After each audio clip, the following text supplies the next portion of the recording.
Good morning, one and all. It is 6:30 right on the button. You're listening to Radio Westchester on Tuesday, December 10th, 2019. It's already 57 degrees. It's going to get up to about 60, 62 today, 61, something like that.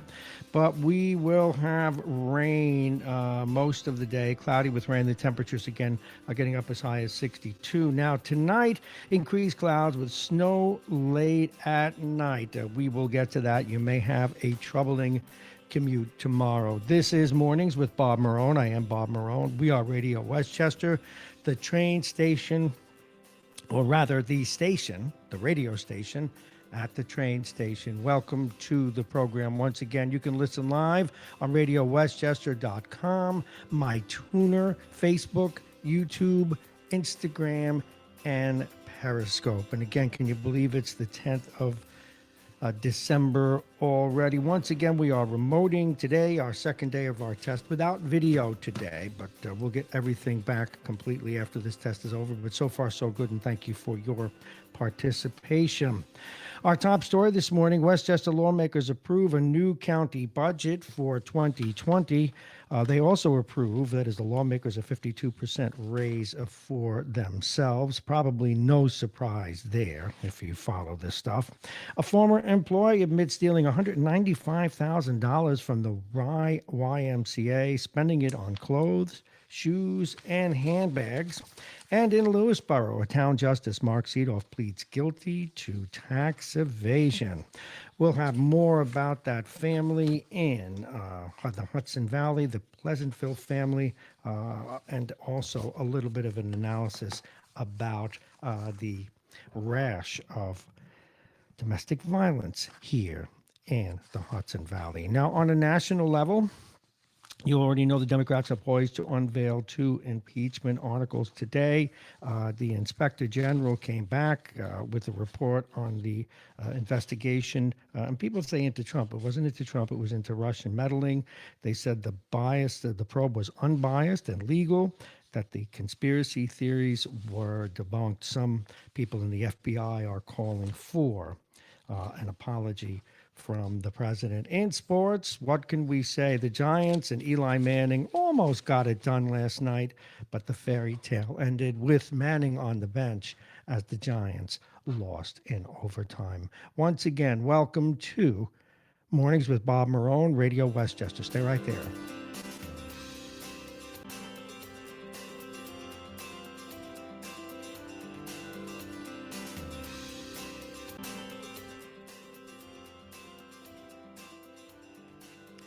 Let's get to our top story. Westchester lawmakers have approved a new county budget for next year in a 15-1 vote. Legislators passed the $2.1 billion spending plan. It includes $1 million cut to the county's property tax levy, an additional $10 million in the general reserve fund, as well as increased support for child care, public safety, and nonprofits. The amount of actual tax relief will vary from homeowner to homeowner and depends on where people live. But this is the first cut since 2011. Officials say the tax cut was possible only after they raised the sales tax rate. Lawmakers call this one of the best budgets they've worked on in a long time. The budget includes $1.5 million for affordable housing, $1 million in economic development, and nearly $500,000 in environmental initiatives. Legislators also voted 10-6 to increase their pay by more than 50% for next year. Their salaries will go up from $49,000 to $75,000 starting in January. The last time legislators got a raise in 2005. Westchester County Executive George Latimer, with whom we spoke yesterday, announced he will sign the budget on Tuesday. That, of course, would be today, and it is 6:31. As we noted, the lawmakers did give themselves a raise. Pretty much the votes yesterday went through on a 15-1 basis with the incredibly overly Democratic legislation. Leanne Borg, a former Rye YMC employee, admitted stealing almost $200,000 from a community program. She spent the money on high-end clothes, shoes, handbags, and other purchases. Borg, a Croton-on-Hudson resident and former Y program manager, pleaded guilty to third-degree grand larceny in court on Friday. As the program manager, she had access to the YMCA's credit card, which she used to make those purchases at places like Dick's Sporting Goods, Walmart, and CVS, gift cards, etc., etc. Borg is free on bail, or rather, Borg is free on bail in order to pay full restitution. If she fails to comply with the order, she will serve time in prison. We'll be talking about this one. Now, you steal $200,000 from a store, you're out on bail. Now, I get it's not a violent crime. All right, you're out on bail. You're not going to do it anytime? $200,000? Oh my goodness. We need to talk about that one when we open up the telephones. This out of Lewisboro this morning, and Lohart, a Lewisboro town justice has pleaded guilty to a federal tax evasion charge after officials said he spent years avoiding paying hundreds of thousands of dollars in income taxes. Mark Seedoff, a 63-year-old South Salem resident, surrendered and pleaded guilty in White Plains Federal Court. This happened on Friday. He is scheduled to be sentenced on March 24th. Now, he did take a plea deal. Prosecutors recommended a prison sentence of a year to 18 months, and Seedorf must pay $207,000 plus in restitution. He is a lawyer who works also in private practice in the Bronx. Wowee. He's going to do a year in jail. She stole the same amount of money.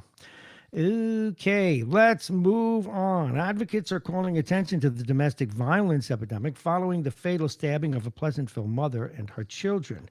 Nationally, there isn't a day you can't wake up and see the grave impact of domestic violence, said Fearless, and we quote unquote, that's the name of an organization, Director Kellyanne Costia-Larrier.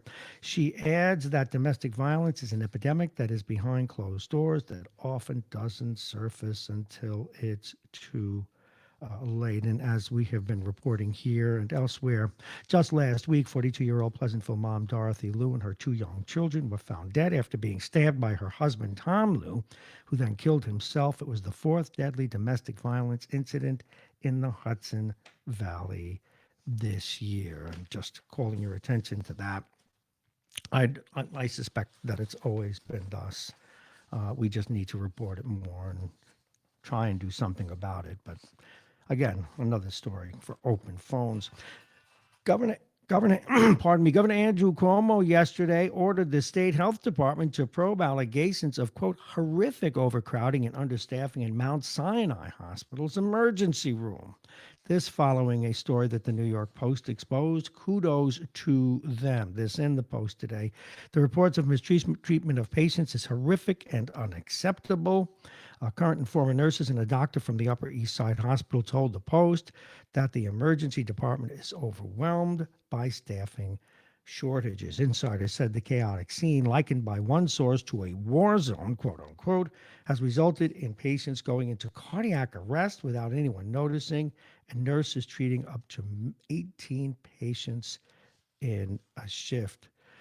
Cuomo wasn't the only poll appalled by what he saw. We also heard from one city councilman, Robert Holden of Queens, and he said it's sad that Mount Sinai is apparently putting profit before people's lives, and he's surprised.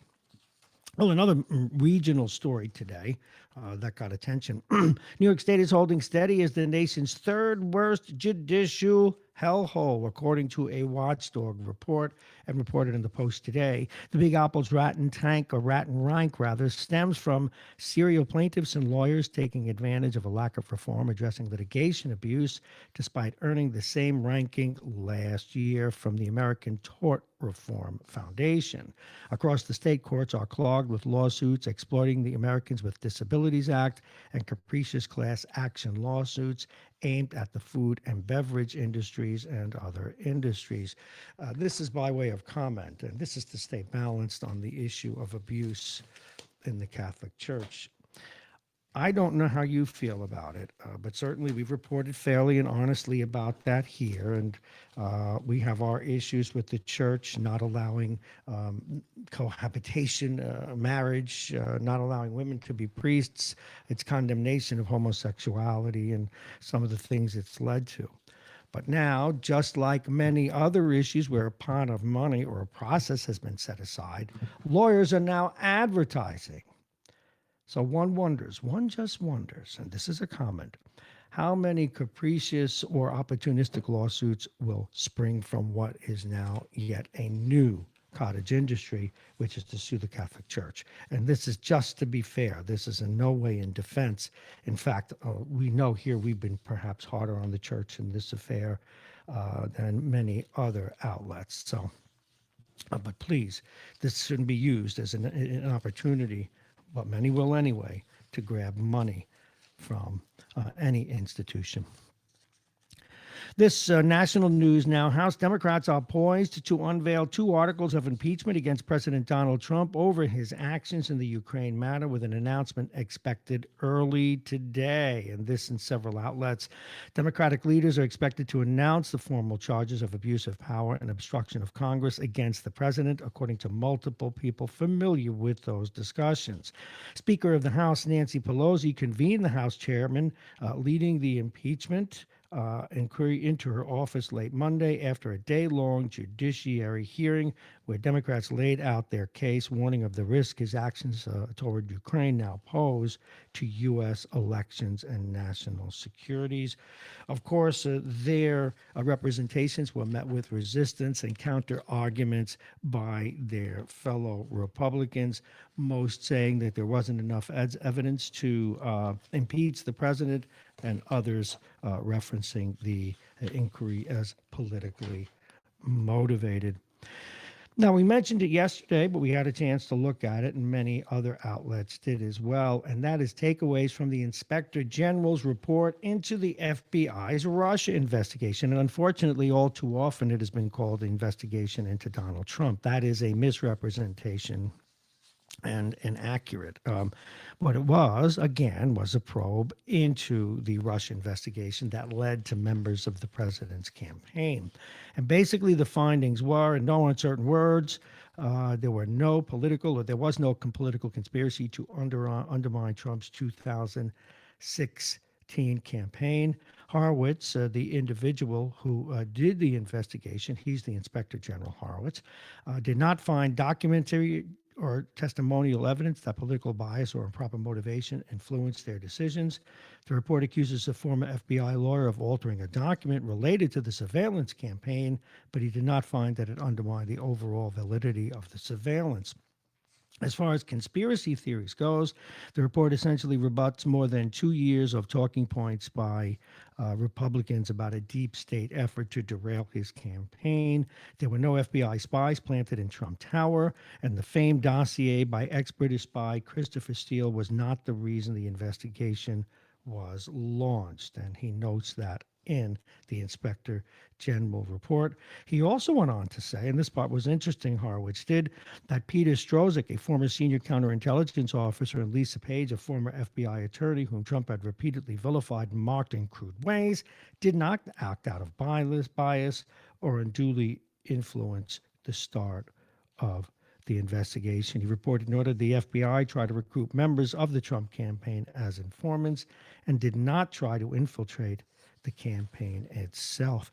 Now, on the other side of that, the Attorney General William Barr, has said that he's still not confident, but also, and this will go forward, he has hired an independent investigator, very reputable man, considered so by Democrats as well, out of New England, out of Connecticut, who is following up on that investigation to assess any criminality. So we shall see what becomes of that. It is 6:41. You're listening to Radio Westchester. And just a quick break for the full traffic right now.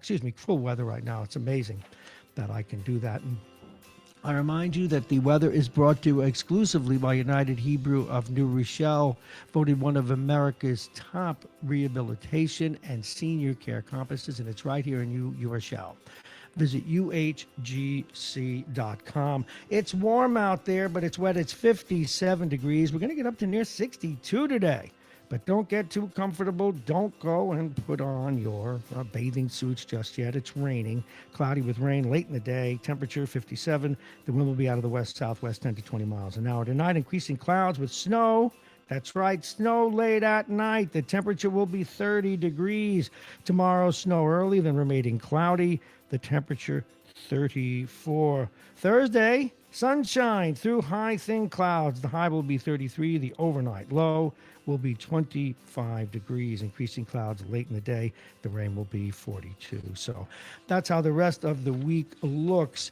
Now, today's program is supported by Aging Issues Radio and Aging Issues Management, their parent organization, the law firm of Pena and Kahn, Dominic's Fine Cigars, and Plug-in virtualreality.com. That's plug-in virtualreality.com. And we remind you when we have our grand opening and the cessation of all these tests, and we go full-blown at our train station, we will be giving away free opportunities to experience virtual reality right in our studios at the train station. So you stay with that. Let's get back to some of the news that we've been following for you this morning. And this one fallout of the Inspector General's report. The former top FBI lawyer, when the Russians' investigation began, said Monday that President Donald Trump should apologize to him and the rest of the FBI for propagating conspiracy theories about the probe's origin after the Justice Department Inspector General's report debunked them. This is an individual by the name of, I just got to get his name right here, James Baker. A lot of James Bakers in politics. I don't know why. The former FBI general counsel told Chris Cuomo on CNN that I respectfully ask him, I would like him to apologize. The conclusions are quite clear that the president's statements over these past several years were all wrong. There was no hoax. There was no conspiracy to overthrow anybody. There was no sedition. There was no treason. There was no evidence of any of that. And he said, and he added that Trump's statements have had a negative effect on his family and former colleagues. Well, welcome to politics. We move to sports, but we also move, before we get into that, into a sad story. Peter Freites, this out of Boston in the Associated Press this morning, a former college baseball player whose determined battle with Lou Gehrig's disease helped inspire the ALS Ice Bucket Challenge, which really it was made famous by an individual here in Westchester from White Plains who was in at a serious level of the disease himself. Well, anyway, this effort raised more than $200 million worldwide. As you know, Mr. Freites died Monday. He was only 34 years old. He died peacefully, surrounded by his family. And God bless this man. Over the years, we have reported extensively on ALS and the kind of illness it is. And I can only say God bless him. Without family, and it is a disease that affects family greatly. It is a disease that is absolutely devastating, and we'll have more of that in the months and years ahead. One of our little pet projects. Well, last night, it looked like Eli Manning could come back from, well, I guess you could say oblivion, but it was not to be. The Giants defense just couldn't get it done. And also the offense left themselves in some pretty bad field position as the second half of the game wound down. Nonetheless, wound down. Eli Manning and the Giants lost 23-17. And on the night, he tried to light a fire under a downtrodden team and franchise that lived in fear of tying an historic 9-game losing streak. Again, they lost. And now he did do a pretty decent job in the first half, throwing for 2 touchdowns and pretty much throwing well. But the second half, it just was not to be. And give credit to the quarterback for the Philadelphia Eagles. The man was throwing low strikes, if you will, and just really ran the daylights with short passes and a running game against the Giants' defense, which just couldn't stop them. So that's that. But it was great to see Eli Manning again, if only for one game and if only effective for 1/2. Thank you, Eli. Now, the team in New York, and they sort of fly under the radar. That is, unless you're Tom from Pelham. The New York Islanders, they just showed they have more than just a strong defense last night. Semyon Varlamov stopped 31 shots, and that's their backup guy. Brock Nelson scored twice in the third period, and the Islanders beat the Lightning, arguably the best team in the league, 5-1 on Monday night. Ross Johnson, Josh Bailey, and Anders Lee also scored for the Islanders, who are 18-0-1 when scoring three or more goals. Coaching and management matter, and they've got two of the best over in Long Island. Talk about age bias. My goodness. So they go and get this GM who was with the Devils all those years and won all those cups, then sent to Toronto. And he's 75. Let's move him on. Let's get some of these young analytics guys. Now, he hires analytics people too, but wow, what an organization. And yet they have to play in that horrible hockey haven in Brooklyn. And again, that breaks my heart. That place is a mile from where I grew up. I'd hope the Barclays Center would be a good venue. It's not for hockey. May they get that great rink out in Belmont and get a home worthy of their performance. Not so much out in New Jersey. Despite having a new coach, well, they lost once again, and they fall in a shootout. At least, though, they got a point. The real story there is the strange play, perhaps, of PK Subban. One of my favorite players, by the way, arguably. Should be embarrassed. The Devils invested a lot of bombast and money in the bombastic defenseman, and he's become a shell of himself. You sort of could see that coming towards the end of his Nashville reign. We really don't know why, and we may be focusing on that in one of our early hockey podcasts as well. Let's turn our attention to the Giants. They have made a pitch, as you know, to Garrett Cole, and it's $250 million. My goodness. Well, as a way to potentially fit Cole more comfortably into their payroll, specifically for luxury tax purposes, they're continuing to shop a pretty solid pitcher, J.A. Happ. The Post reported it earlier in the month, but now that is pretty much the story. And the reason they're doing that is they don't want to go so far over the luxury cap that having Mr. Cole turns out to be a detriment. Meanwhile, the Mets' rotation and bullpen have vacancies, but general manager Brody Van Wegenen's use of the word depth may indicate the team is thinking small. They don't want to hire a big game pitcher. It is a 6:49. That's 10 minutes to 7 for the uninitiated. We have lots of other stories and ideas, but we're going to move forward with open phones. But first, let's talk about who's coming on this morning. At 7:20, we'll talk with Mike Edelman, the man some of you love to love and others love to hate. He is not a supporter of the president, as you know, and he's got on a limb here. And the reason I'm giggling is because you all have not let him off the hook, nor should you. That's what we do here. And Tom is just waiting for a triple bogey, as Anthony likes to call him. Tom is just waiting for the president. He's not going to get impeached, or at least removed from office. We all know that, unless something new evolves. So either he resigns before the next election, or we almost wish this was a vote, because then Tom could take us, or I should say a bet, all out to dinner.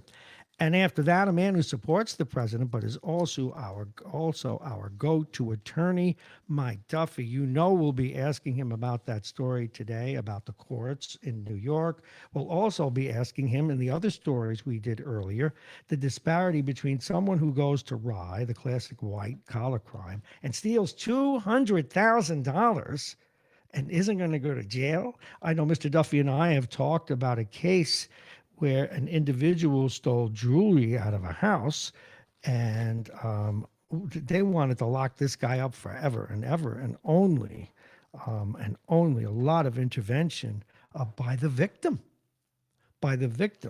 keep that person from doing jail. But yet now that person is doing very, very difficult and accountable restitution and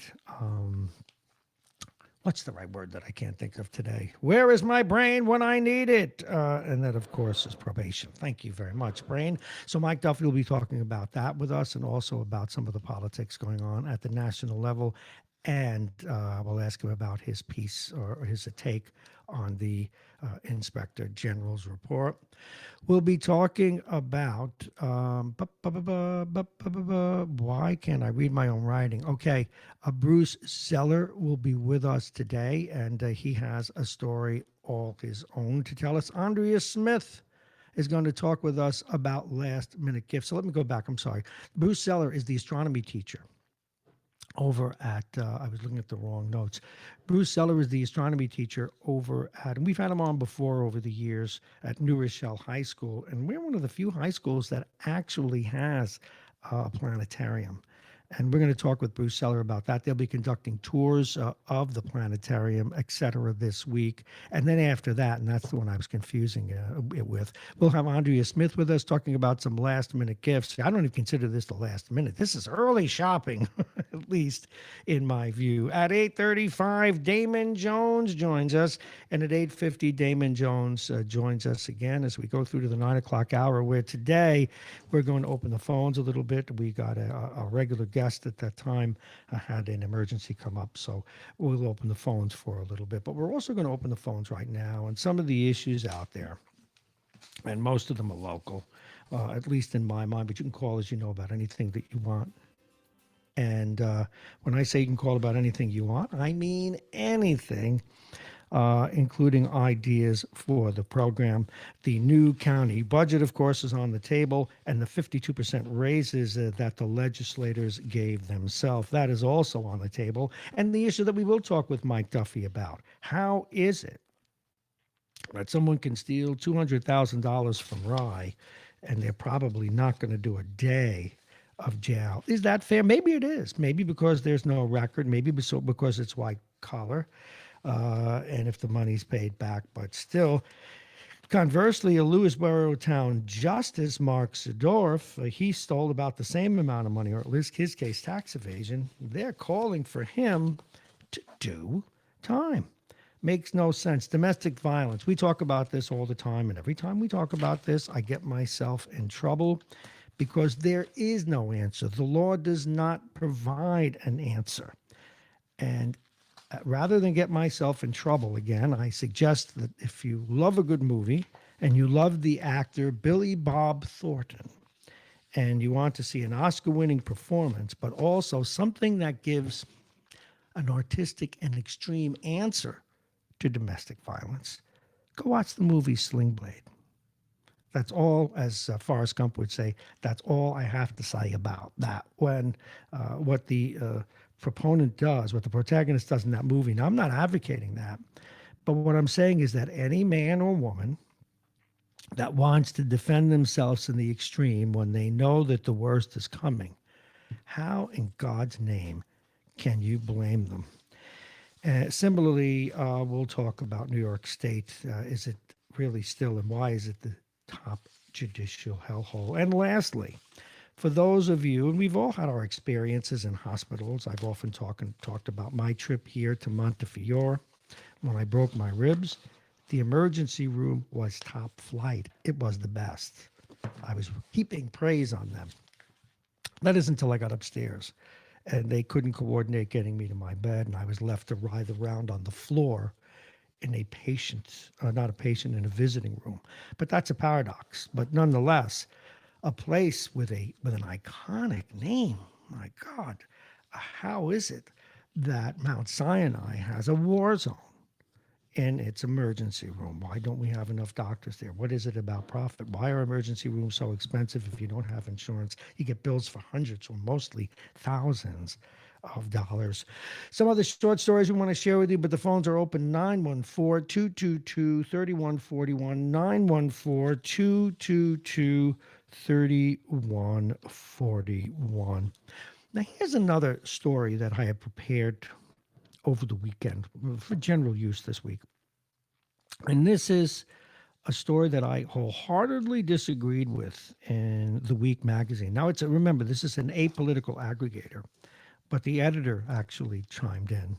And this was a story about airline seats being so small that should you put your seat back? Is it rude to put the seat back? And to wit, I say, absolutely not. Now, if it was part of the flying rules, don't put your seat back, put your trays in the upright position. Don't get up when your seatbelt is on. No smoking. No putting the seat back. Fine. But if a part of the disingenuousness of the airlines includes putting the seat back, of course you should. And of course you have every right to. You're on a long flight, you want to take a nap. I couldn't believe William Falk, the editor's position. And he usually takes pretty balanced positions. But now, is it kind not to? Sure. But is it kind to let me sit up straight? Is it kind when I need sleep or I have an important presentation to give in the morning?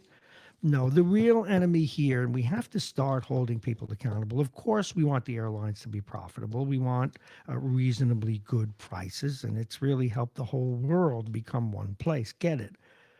But if it is truly rude, if it's truly an inconvenience, it's the airlines who should be held accountable. And I'm sorry, if you're sitting behind me, this seat's going back. I will do it carefully. I will do it slowly. And if you have a meal there and it doesn't fit, call the stewardess or steward over and tell them that their airline sucks. But don't blame me. And and again, in the immortal words of I almost said Donald Trump, Forrest Gump. I never, did I just discover something here? President Gump? Life is like a hoax. You never know who's going to portray one on you. All righty, let's move on. Astronauts, with news that both Russian-made toilets on the International Space Station are now working again. ISS Commander Luca Parmitano had warned that station residents were mere hours. Imagine that we're going to have to wear space diapers. They get a kick out of stories like that. Yes. Tweeting alone after a new book on Melania Trump reported that President Trump and the First Lady not only have separate beds, but also separate bedrooms on separate floors in the White House. Now, ordinarily, I don't care about stories like this. I never go after First Ladies, and I never will. The only one that was probably fair to was Hillary Clinton because she was political, and she had titles. She worked in the office. She was fair game.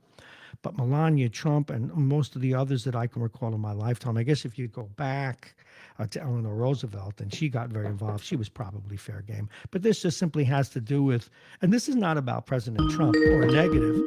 This is not a negative, and we'll get to that call right now. And you'll just wait with us if you would. I hit the wrong button. There we go. But what I find interesting, and this is something I think it goes all the way back to John Kennedy, very few of our presidents, because of the job they have actually gotten to sleep with their wives. And this is where we're unkind to presidents. And that's why you'll never hear me complain, although the president used to about Trump, about Mr. Obama. When presidents are on vacation, they're not on vacation. Never begrudge a president their vacation. Equally, what this tells you is they're in bed, and whether it's, look what's going on. Now, forget your politics. The president's in the middle of impeachment. The nut over in Korea is acting up. The Middle East is a mess. The economy, the clock's ticking every day. The president will be held accountable for the value of the stock market, although they'll all take credit when it goes up. They'll avoid it when it goes down. But all this stuff is on their plate. They've got people coming into their office trying to get time with them. They've got big business people trying to get time with them. They've got the State Department trying to warn them about a problem in this or that country. So much so that they sleep alone. They have to collect their thoughts. Their wives generally sleep in another bedroom. They get awakened in that old commercial, 3 a.m. When I saw this, I said, I've got to share this with you. A lot of us don't know what these people go through, and their privacy is gone for the rest of their lives. They'll never just go out to the candy store. I mean, I know the Clintons do it up in Chappaqua, but one of the things we know about that, if they go to the movies, there's 2 Secret Service people behind them. They prefer that they didn't drive alone. When I interviewed former President Clinton about his book, I guess about a year and a half ago now, I mean, just to get to the microphone anywhere near him, the Secret Service, they scan the whole bookstore, dogs sniff the whole place.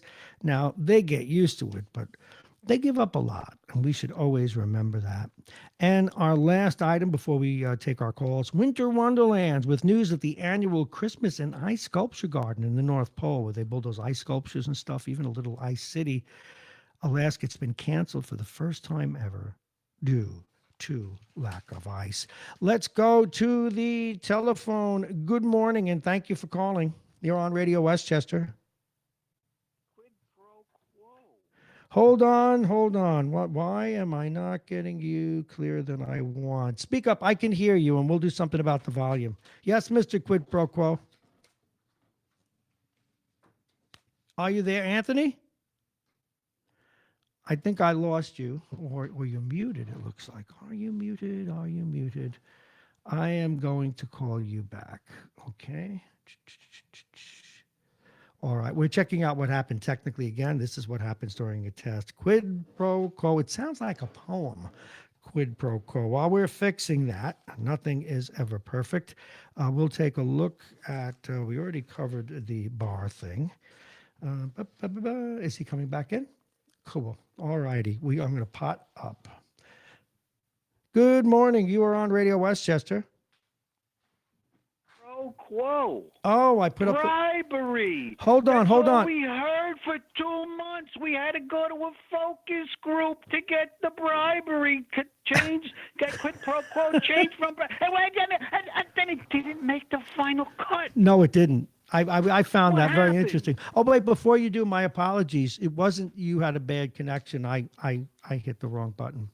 Yeah, I was What else surprised. is no? Yeah, I know. I was surprised to see that, weren't you? Or not? Surprised? Yeah. Surprised? Bob, that just shows you that the bupkis that this investigation is all about. They hung their hat on that from day one, and they knew they couldn't prove it. Well, you know what? That may not pass a House vote. I don't know that it's a fait accompli without the bribery word in it. I'm telling you, it's a fait accompli. That's the only reason they put those 2 charges up. Well, Because you know that's what? the only way they could get the votes. Unless during the presentation of this, the quid pro quo is clearer or they make it clearer, this isn't going to go anywhere. And then it will have become, even if they believe a political. Him with quid pro quo. I know. You're not charging him with quid, so it doesn't make a difference at this point. I'm It's a moot flabbergasted. I'm flabbergasted. You're not flabbergasted. You're annoyed. You're annoyed of the reality No, of I'm the not annoyed situation. yet. No, I'm not annoyed yet. I'm too I'd tell you if I was, because I know what I feel and believe. How could you not be annoyed when people have been lambasting Republicans and the president for 2 months with History. bupkis, You know what? that History. they did not bring to charge them with? Anthony, I hear you loud and clear, but what about the Inspector General's report? We've had to hear from the president for 3 years What say about it was a hoax. What about it? What did it say, Bob? It said What it did wasn't say? a hoax. You're right. No. It said there was justification to start it. But what did it say about the investigation, Bob? You tell me. 17 serious mistakes or omissions. Yeah, but no one said there wasn't whether mistake. The FISA warrant could have gone forward if those omissions were included. That might be true, but what No, about might. no? See, Why? Bob, But, this is where we no, but disagree. Anthony, this You is where want we me to disagree. go- Did you not hear? The president say hoax, witch hunt? It's a conspiracy. You can rebut me, but please let me make my point. Oh, sure. Go ahead. Okay. Mhm. You asked me about the report, Yes. and you gave your opinion, and I'm giving mine. Oh, go ahead. You wanna certainly you wanna yield to the forget about senator. The 17 serious. That was the term he used. I'm quoting serious. You're talking about the FBI. Forget about the president being the most powerful person in the world. You're talking about the FBI being the most powerful organization in the world who can take the president down, making 17 serious mistakes. Anthony, in an don't you think you're investigation cherry of this picking? type. Don't you think you're cherry picking? In other words, if someone goes and does an analysis, and the final analysis is that there was, I mean, the president is using his bully pulpit, my friend, to say it was a hoax, a witch hunt, sedition, they're traitors, and they weren't. Bob, Why? this Well, doesn't answer mean that, about you. Anthony. I'm Give not me that. talking about you can't separate the report from the president. I can. It That's says. your problem. It says That's that he your was problem. wrong. That's your problem. What did the IG's report say? He said there were 17 issues, but they weren't material. They Serious. didn't affect. Serious. You found You a leave out the word. important words. You found You're a word. Did you wordsmith use who a corn denies stellar? The truth. Anthony, did you use a corn stellar or did you use a metal detector to come up with that? Yes, of course there were irregularities. Of course, and they may have been serious, but at the end of the day, they weren't material. That's all I'm That's saying. bullshit. Anthony, well, we can do that on this thing. Anthony, I got the sorry, summary mean to right. say No, that. that's okay. We can do it on this. So don't worry about that. It No, says I right empathize here. because Bob, that's how annoyed I get with you. Yeah, I know that. Let's understand. What did I tell you from the very beginning? Sounds I like said to Robert you, De Niro. If the tree is poisoned, the fruit from the tree is poisoned. Correct? I don't agree with that premise. What? So, Anthony, what you're That's telling the me is, law. Anthony, what you're telling me is that that this report isn't worth the paper it's printed on when No, it says. not at all. Do- Bob, I've never denied from day one that Russia interfered with our elections. Right, but what about the fact that the president called it a hoax and a witch hunt? You don't want to address that? That he called these people Talking treasonous. about the IG's report. I don't give a bullshit about what the president said. I don't give bullshit about what Schiff said. I don't give a bullshit about what anybody said. Thank you for that. I'm talking about the four corners of the IG's report. Anthony, its You conclusion. can't do that. You can't stay within those four corners. Sure, I can. Anthony, there were Take irregular. the president What out of the part? equation. What part of when the Mueller report came out and said that they would not indict the It's the Mueller president? report inside the four corners. No, and inside the four corners, there were details in there, but at the end of the day, see, you're doing the same thing that the Democrats were doing. At the end of the day, there was stuff in there that could have been acted on and wasn't, but at the end of the day, the president was found to not be guilty of anything. And in this case, the FBI was found not to have had any ulterior motives and not to have perpetrated a pump. I'm sorry. Don't say a word, Anthony. You wish. Yeah, well, don't we both? Look. I hear your point, but all I'm trying you to don't. say, No, you don't. no, because Because you're not trying to anything. you're I'm not not trying to denying understand my anything you point just of said. view.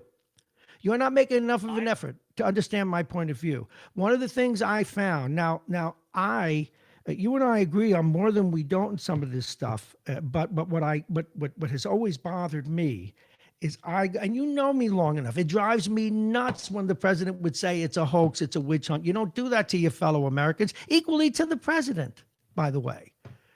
And this is what got You're debunked. still bringing in something outside of the four corners. Why would you not admit that the FBI needs to be investigated now? The FBI should always be investigated. The FBI and the CIA. I'm talking about per the IG's report, inside the four corners. He pointed out 17 serious violations and or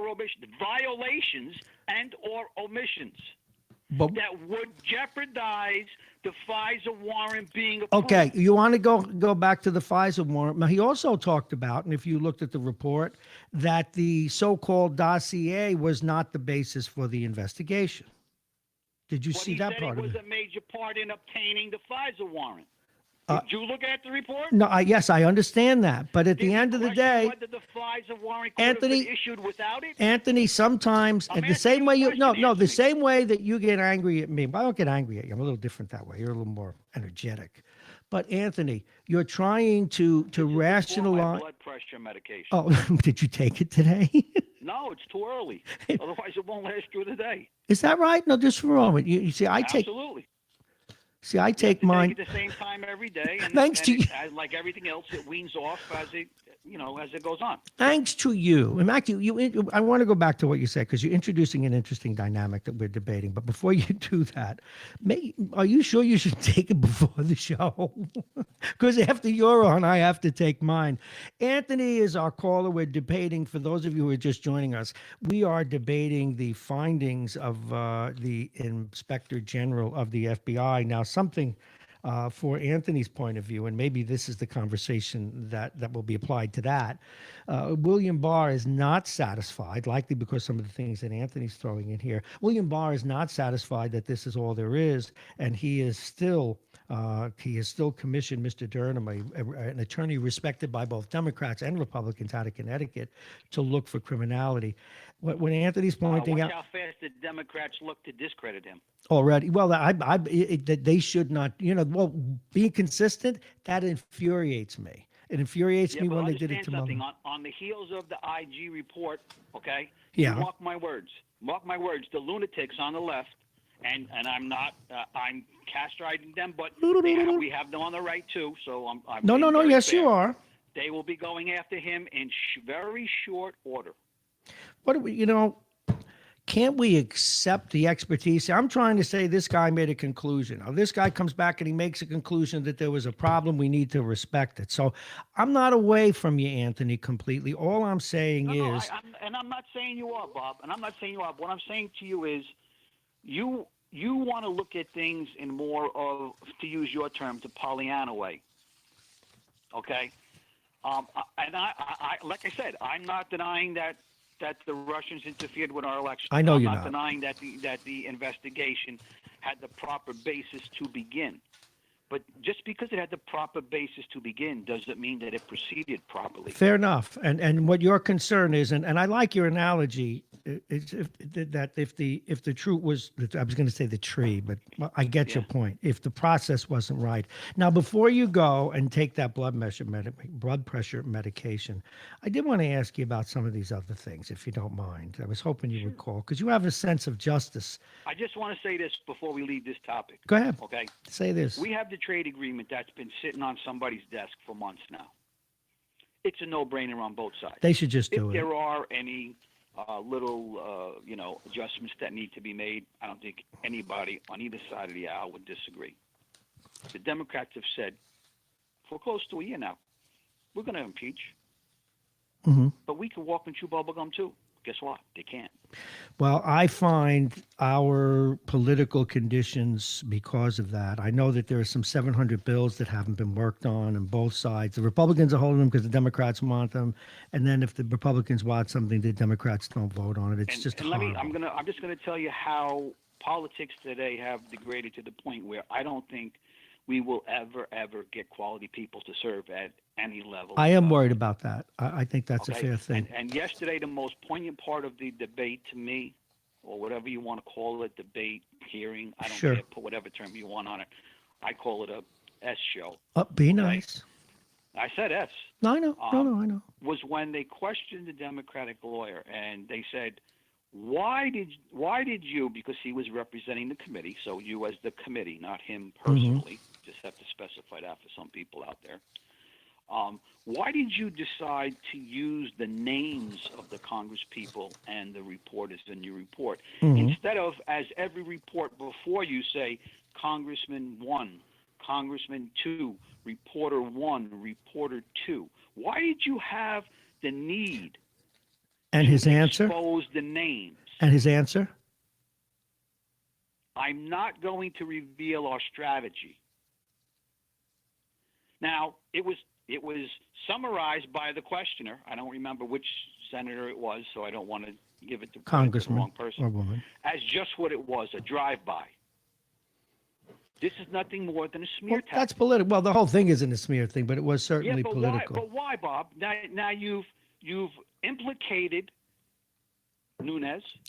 You've implicated. Oh, he did that on purpose. So no, I don't deny that at all. I understand it, and that's my point. That's why. Why would anybody in their right mind after watching that yesterday, not just this part, but watching the whole circus. It's been a circus from day one. Forgetting about what side of whether he believes to be impeached or not. I don't care which side you're on. If everybody that watched this, even for 5 minutes, doesn't believe it's a circus. Well, let me add something to that. Which we know it is. Yeah, but let me add something to that. If you make me king, okay, which would be a frightening thought, I would somehow implement a rule that a congressman or woman or senator in a hearing gets 1 minute and 1 minute only for an opening stunt. I'm not talking about the chairs or the councils, but what I have found despicable since the Clarence Thomas hearings, 25 years of bullspit. And by the way, your use of the word the other day, I said it to you last week, and I only thought it was fitting that you used it once back. So, but going into that, all they do is grandstand, Anthony. All they do is try and bend our thoughts before they even start the questioning. So am I surprised that he did that? Absolutely not. It's what we do. That's why I'm so upset. I didn't like the FBI. The FBI should always be investigated. Kennedy wanted to break up the CIA, and when the president complains about it, he gets chastised for it. I get that. We should, but there were hardworking people who were absolutely shamed by, and again, as we see now, both sides. Is there any honor among these people? But I really needed you to. Honor's long gone. Long gone. I needed your thought on something else though, because it really bothered me, and I said the first caller I'm going to hit with this question, and that is this woman, and maybe she shouldn't go. I'm not saying she should be in Alcatraz, but you steal $200,000. And you're not going to do any jail time? Does that ring right to you? Bob, there are a lot of things in the justice system that don't seem right to me, like this no bail stuff. Yeah, I know. Okay. I know. There's a lot of things. The father that accidentally left his kids in the back seat, not looking to not face jail time. I mean, it's something. If it was me in that situation, I wouldn't have to worry about facing jail time. Oh, yeah, but I know where your heart is. You're already what gone. I'm talking about. Yeah, no, you can say it right here. You're already gone. Yeah, I know. I wouldn't have to worry about facing jail time because I would have committed suicide a long time ago. That's what I'm saying. My brains out. No, you'd already been gone. Yeah, I don't know that I could have lived with it either.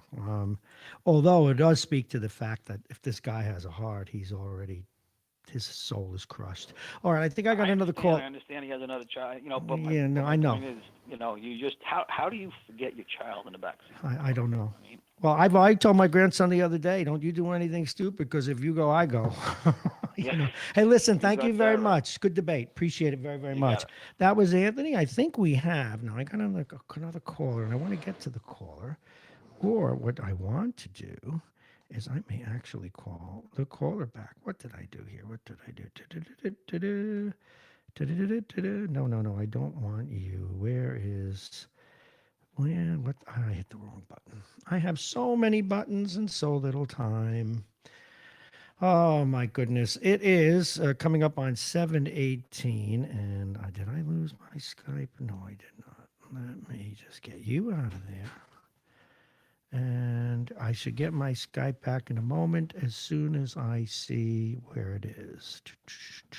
That is my next caller. There it is. Good morning. You are on Radio Westchester. Hey, Bobby, how you doing? Hey, Mitchell. I saw your number come up. I had a little bit of trouble getting to it. Thank you very much. What's on your mind? That's okay. What a glorious day yesterday. What a great day for America. Oh, my goodness. I got to tell you. Snorkels is on. A grand salami, baby. A grand salami. It was like Mickey and Willie were playing again.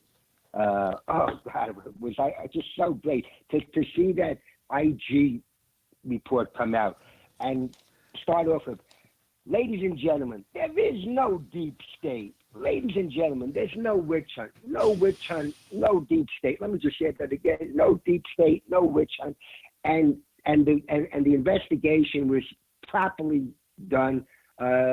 Definitely. I mean, I could have asked them. Well, yeah, there was a couple of technical problems which they got to investigate and take care of, and if those people need to be disciplined, absolutely. But I could have dreamed of a better report.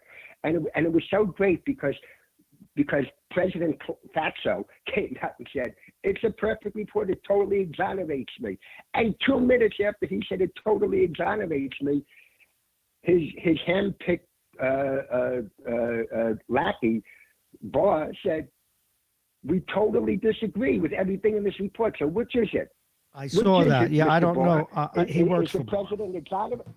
So the president said the report said it exonerated him, and Barr said we totally disagree with everything in the report. So I guess Barr was saying we don't agree that the president was exonerated.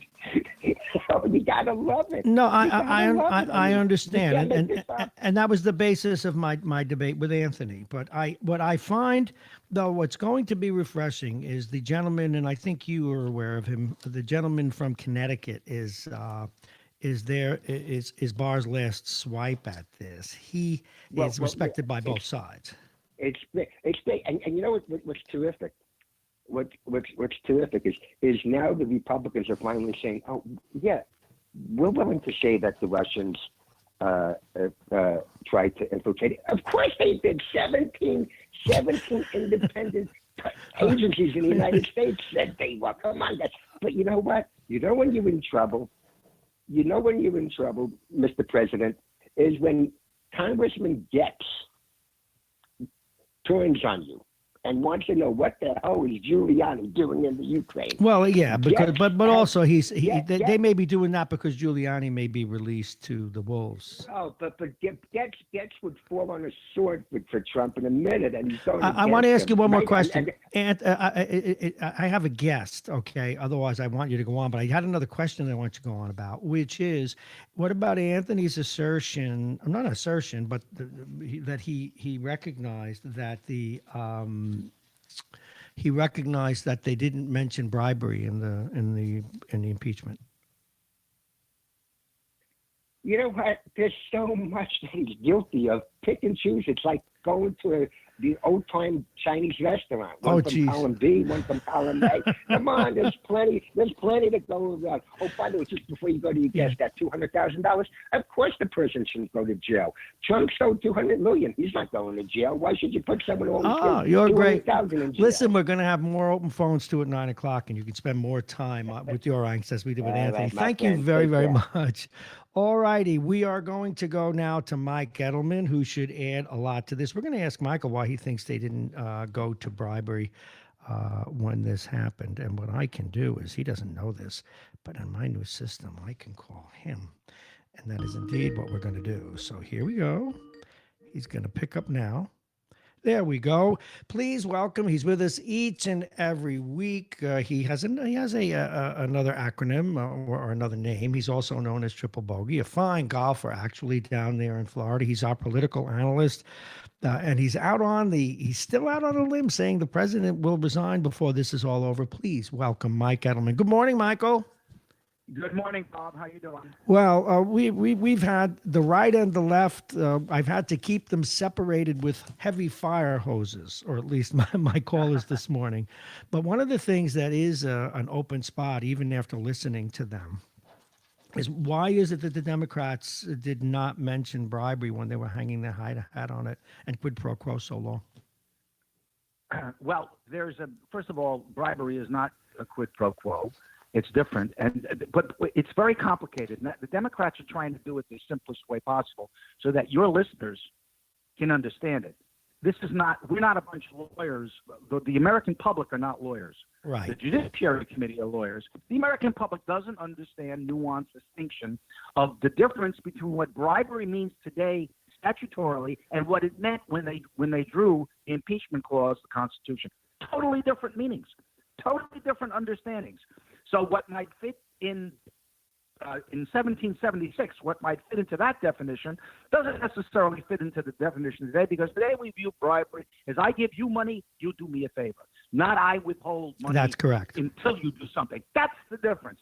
So it's quid pro quo, and it's abuse of power, and they're going to stick with that, and they should stick with that. My problem with the entire proceeding is that until the American public, or 70% of them, 68% of them, until they understand and believe what this president did is impeachable, there is no point in impeaching him.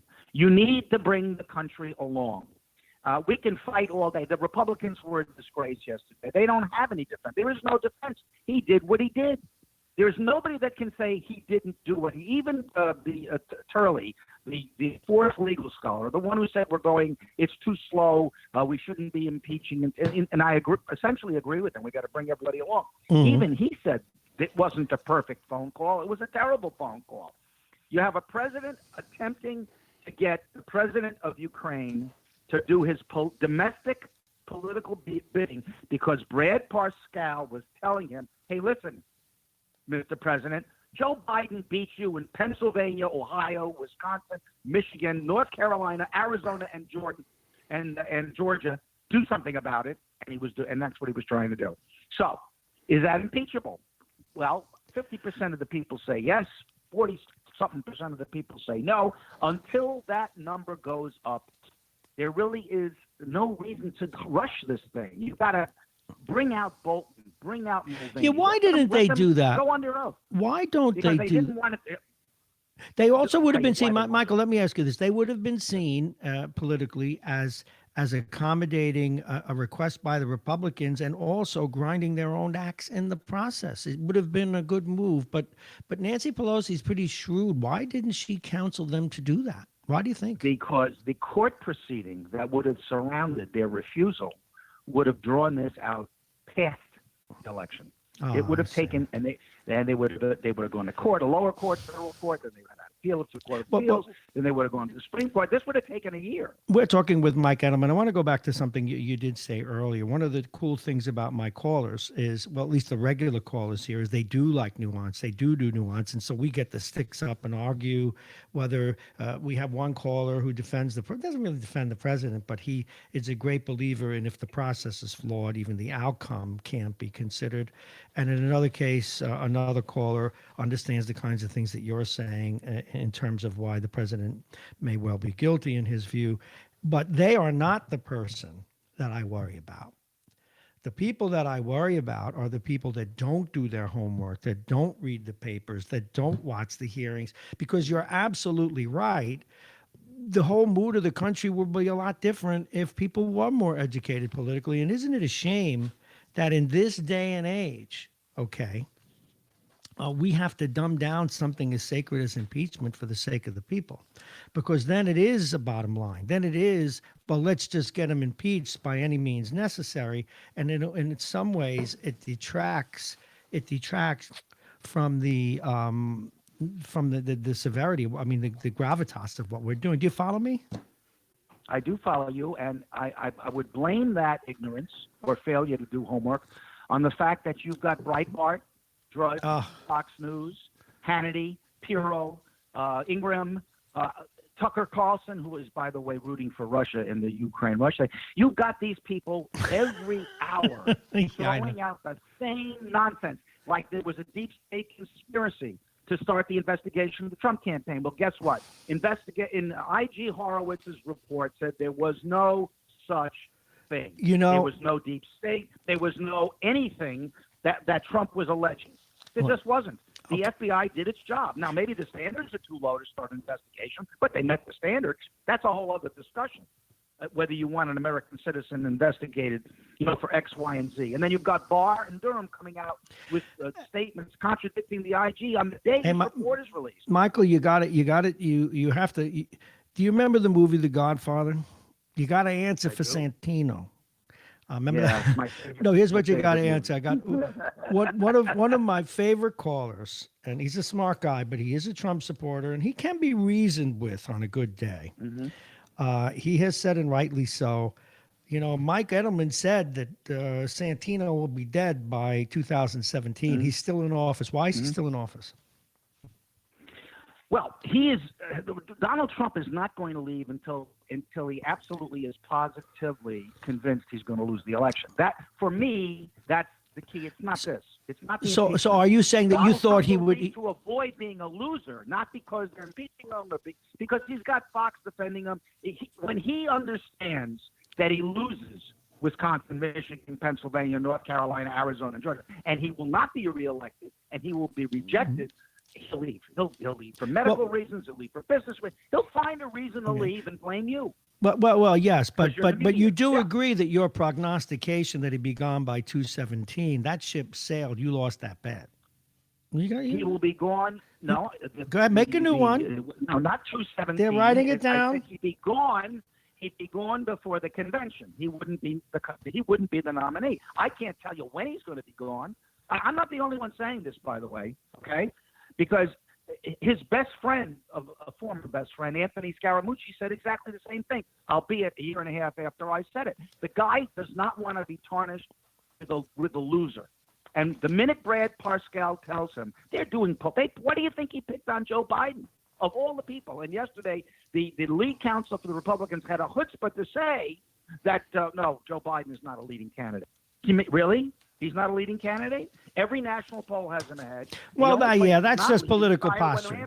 That's just political posturing. The point is, Donald Trump has a polling operation where they're polling every day, and he is getting the results of his internals every day. And he realized that Joe Biden was going to crush him. That's why he went after Joe Biden. It's very, very simple. To get the guy that's going to replace me out of the way. And when he understands that the Democratic nominee will beat him, he will leave. Now, do you really think that Biden's going to make it through? I mean, I have to. Every time I see him, though, he just doesn't seem sharp, Michael. Everybody that sees him personally says he's quite sharp. Okay. What you're seeing is snippets. You're seeing snippets of conversations that the press wants to, sell advertising on. So they're showing you this, showing you that. The other day with the confrontation with the old guy accused him of getting his kid a job in a corrupt manner, and he got pissed off, and I would too. And Donald Trump will get pissed off if you say something about Don Jr., Eric, or about. Well, you give the president his due, Michael. One thing he does do is fight back, and he fights back with a vengeance. So did Joe the other day. Mike Edelman. So why should Joe be criticized? No, I understand, but I just don't see that sharpness. What about Mr. Bloomberg? Is he going to make it through? No chance. You don't think he does? 5'6" Jewish guy from New York with $55 billion is not going to be the nominee of a party, 50% of whom want Medicare for all, Green New Deal, and release all convicts from prison. That's not happening. Well, no, but by the way, I'm glad you said that because, people, you say a lot of stuff and I agree with a lot of it, but sometimes there are things that we should get you to beat up on the liberals for. And there's one. Don't they realize that is unsustainable, that it's insane? Doesn't the left get that? No, the left doesn't get it because the left wants stuff. They just want stuff. They want stuff. Look, you have to understand. I was for Barry Goldwater. I chartered Young Americans for Freedom at Lehigh University. Invited Bill Buckley to debate Norman Thomas. You remember those guys? I sure do. Bill Buckley was the leader of the conservative movement. I was a conservative Republican. I was friends with Jack Kemp. He campaigned for me in Westchester County. I like Jack Kemp. Spent 2 days with me. I'm not a liberal Democrat. I am a centrist who leans right. But what Donald Trump has done to the presidency, to our institutions, to the rule of law, separation of powers, to checks and balances is unacceptable. And I'm not the only conservative Republican that believes that. I can give you a list of. I understand that. I got to ask you about a local race. I've been interviewing the candidates for the 17th district here in Westchester, the northern part of Westchester, and then on into Rockland. Mm-hmm. Everyone praises. I had him on yesterday. Buchwald seems to be, or at least people are presenting him, and this is all going to be a Democrat. We know that. But is Buchwald really the odds-on guy? He seems to be the guy that the party backs. They have a very sharp organization, most responsive I've ever dealt with. Yep. But what about people like Carlucci and some of the others who may throw their hat into the ring? What do you think? When it comes to a Democratic primary in Westchester County, Reggie pretty much has a clampdown on who's going to get the nomination and who's going to win the primary. They turn their, don't forget, a primary are those voters who are active in the party. It's not just every Democrat, and they have a way of turning these people out for their choice. I suppose there have been instances where the chosen Democrat didn't win, but I can't remember it. Well, yeah, I have one. The guy who is an institution, if you just have to admire, oh God, just got a brain fuse here, is Mr. Greenberg himself, Paul Feiner. Do you remember about Paul 10 Feiner. years ago when the whole party, even Andy Span, I got to ask Andy when he comes on tomorrow, the whole party, they all got around a microphone, the county exec, Reggie Lafayette, their children, their grandmother, out with Paul. And he won in a landslide. Paul, I love that but guy. Paul was an incumbent. He wasn't a challenger. Right. FTC, Okay. Different situation. By the way, when Andy does come on, I spent 5 years or so with him on News 12, doing the opposite thing. Yes. On Newsmakers, say hello. Tell him it's warmer in Florida. What the hell is he doing? I will. And he's turned out to be just a joy of a guest. And it took a few years after he left to be just Andy. And he's funny. Well, we were opposite numbers, but we always I remember. had a good time. And he gets what's funny, even like he'll say something and he'll say something that's like a dirty trick and I'll say, oh, so you did that too. And he gets the joke. Whereas some people don't. You'd be shocked at who could be, I'm amazed at some of the people that I talk with who are thin-skinned, and then others that get the joke. Bob, I did that show for 23 years against people like Aldo Bello, right? Andy Spano, Kenny Jenkins, Lawrence Otis Graham. I went through like 15 Democrats, and I got news for you. I got along with every single one of them personally. There was never any. I mean, after the show was over, that was it. Well, don't worry. Thanks to your appearances on this show in the last 5 years, now all the Republicans hate you. So think about that. Well, I'm not acting at a party. I'm putting my nation first and my principles first, not my party. All right, now I gotta hold you accountable for one more thing. What's that? How's your golf game doing? Actually, to be perfectly honest with you, I haven't played a lot because I'm having some physical issues with my hip and my back. Oh, so the answer is, it hurts. Do you have a new hip? The answer. Are you one of those guys that got a new hip? I do. I have a metal on metal hip from Johnson & Johnson. It hasn't failed. I've had it for 10 years. But I've had 4 surgeries, 2 back and 2 hip, and I'm going to have another one because my spine. Okay, one of the vertebrae is in White Plains, the other one's in Yonkers. Oh, so you need spinal fusion then? Is that a fair statement? I need a lot of things. They're going to put screws and stuff in. Hey, it. listen. But meanwhile, the rotation in golf is killing me. Now, what I'm about to say. Think about it. Oh, and I know, Michael. The last time I played golf was in 1996, and I wound up sleeping on the floor for months. Yeah. I was 2 weeks from surgery. It was horrible. So I haven't picked up a club since. Yet I can play hockey, be banged around.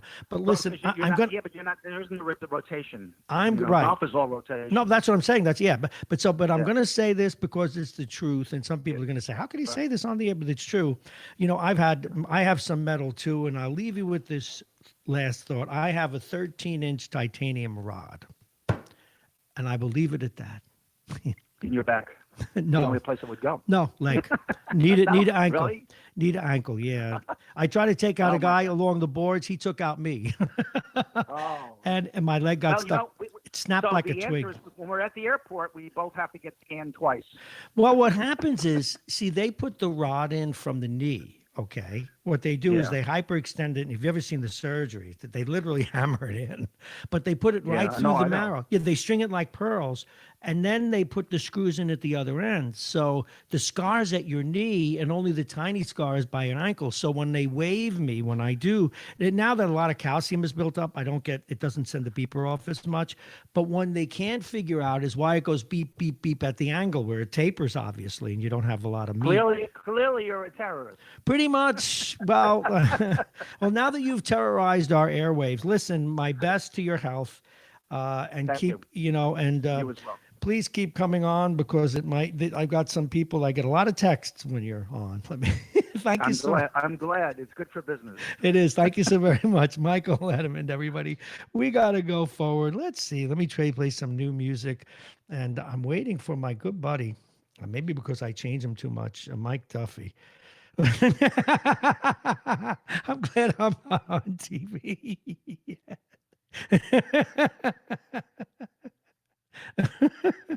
Hey, Anthony, please, I beg, send me a picture of a brain, folks. He needs a brain transplant. Just stop it. Stop. Oh, God. Oh, the listeners make this thing. Oh my goodness. All righty. I'm sorry, folks. And it's one of you sent me a text with a picture of a brain saying that Edelman needs a brain transplant. All right, what do I want to do? I got to play some music. I got to do something. Let me check out you. How does that sound? Boom. All righty. Let's look. Jesus, you guys are going to kill me. Tom is all upset. All right, Tom, we asked him. He came up with a new rationale. So what do you want me to tell you? Let me do this one.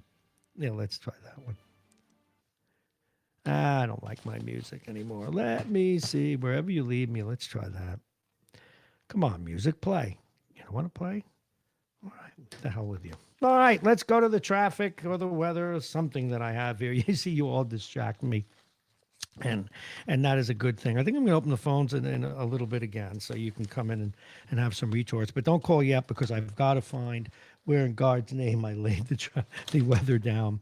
One of the things that happens, and I will share this with you, is the level of concentration. Because if you don't listen to people who are calling, you shouldn't be in this business. And you really have to listen carefully because people have a lot to say and you're debating with them.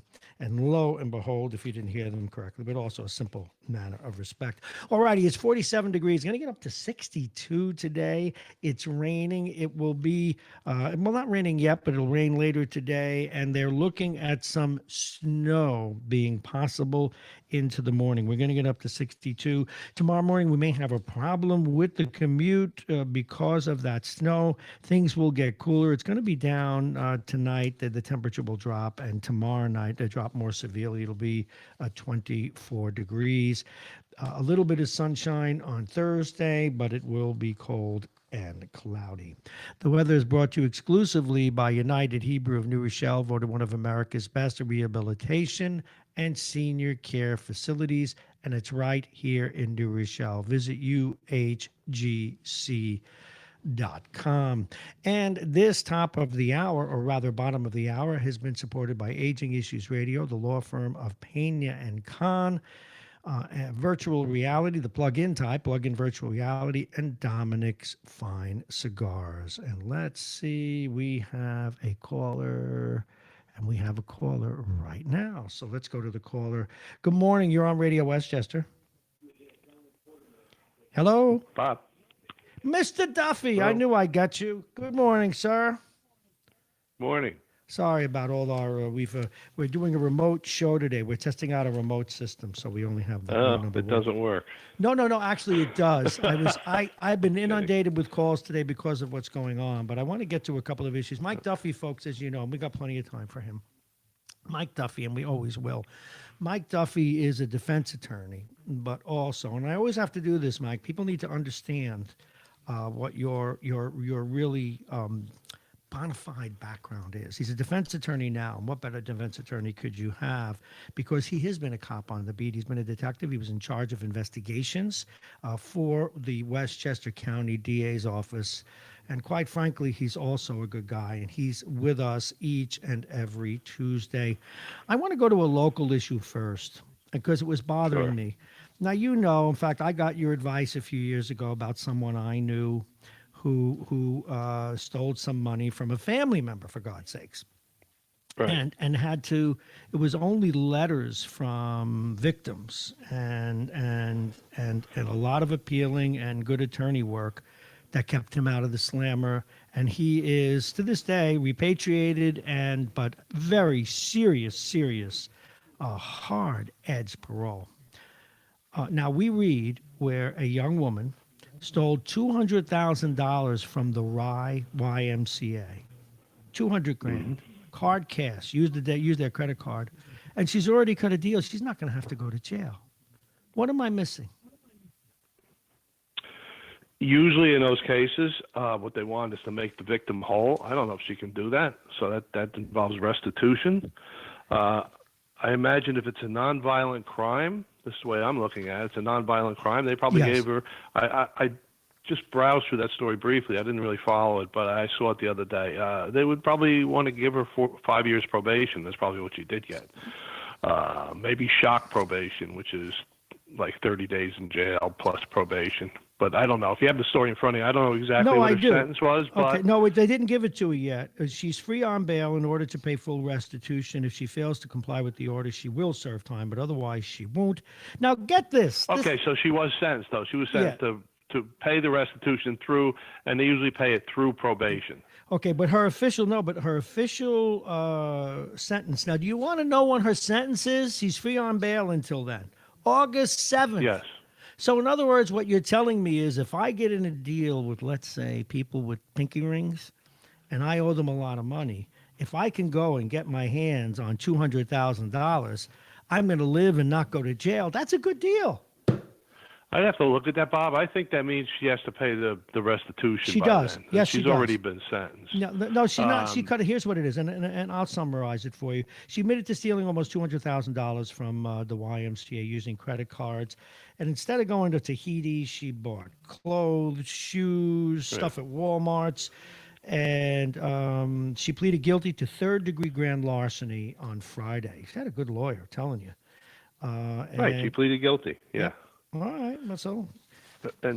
And what they set the actual sentence date for August? Yes, that's a nice deal.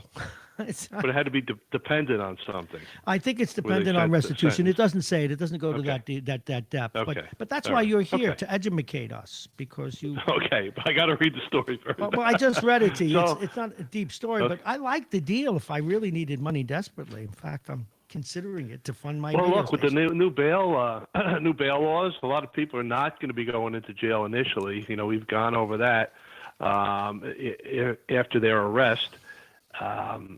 And you know what, Bob? I know there's a lot of hooting and hollering in law enforcement. As you know, I was law enforcement, but Copper. people get arrested. They're in the county jail, and say it's even $1,000 bail. They can't get out. No, I know. No, I $1,000 understand. bail, they can't do it. No, I do So understand that's that. but that's pre-judgment, that's pre-conviction, Mm-hmm. and they just sit there. So in a non-violent offense, even though it is a felony, the lawyers, like you said about getting letters from friends and all, a smart lawyer, defense lawyer in that case, will put together what's called a mitigation package and give it to the judge and say, look, she was a Girl Scout, the top Girl Scout when she was X. She did this for her church. She did that. And you put it together in a package.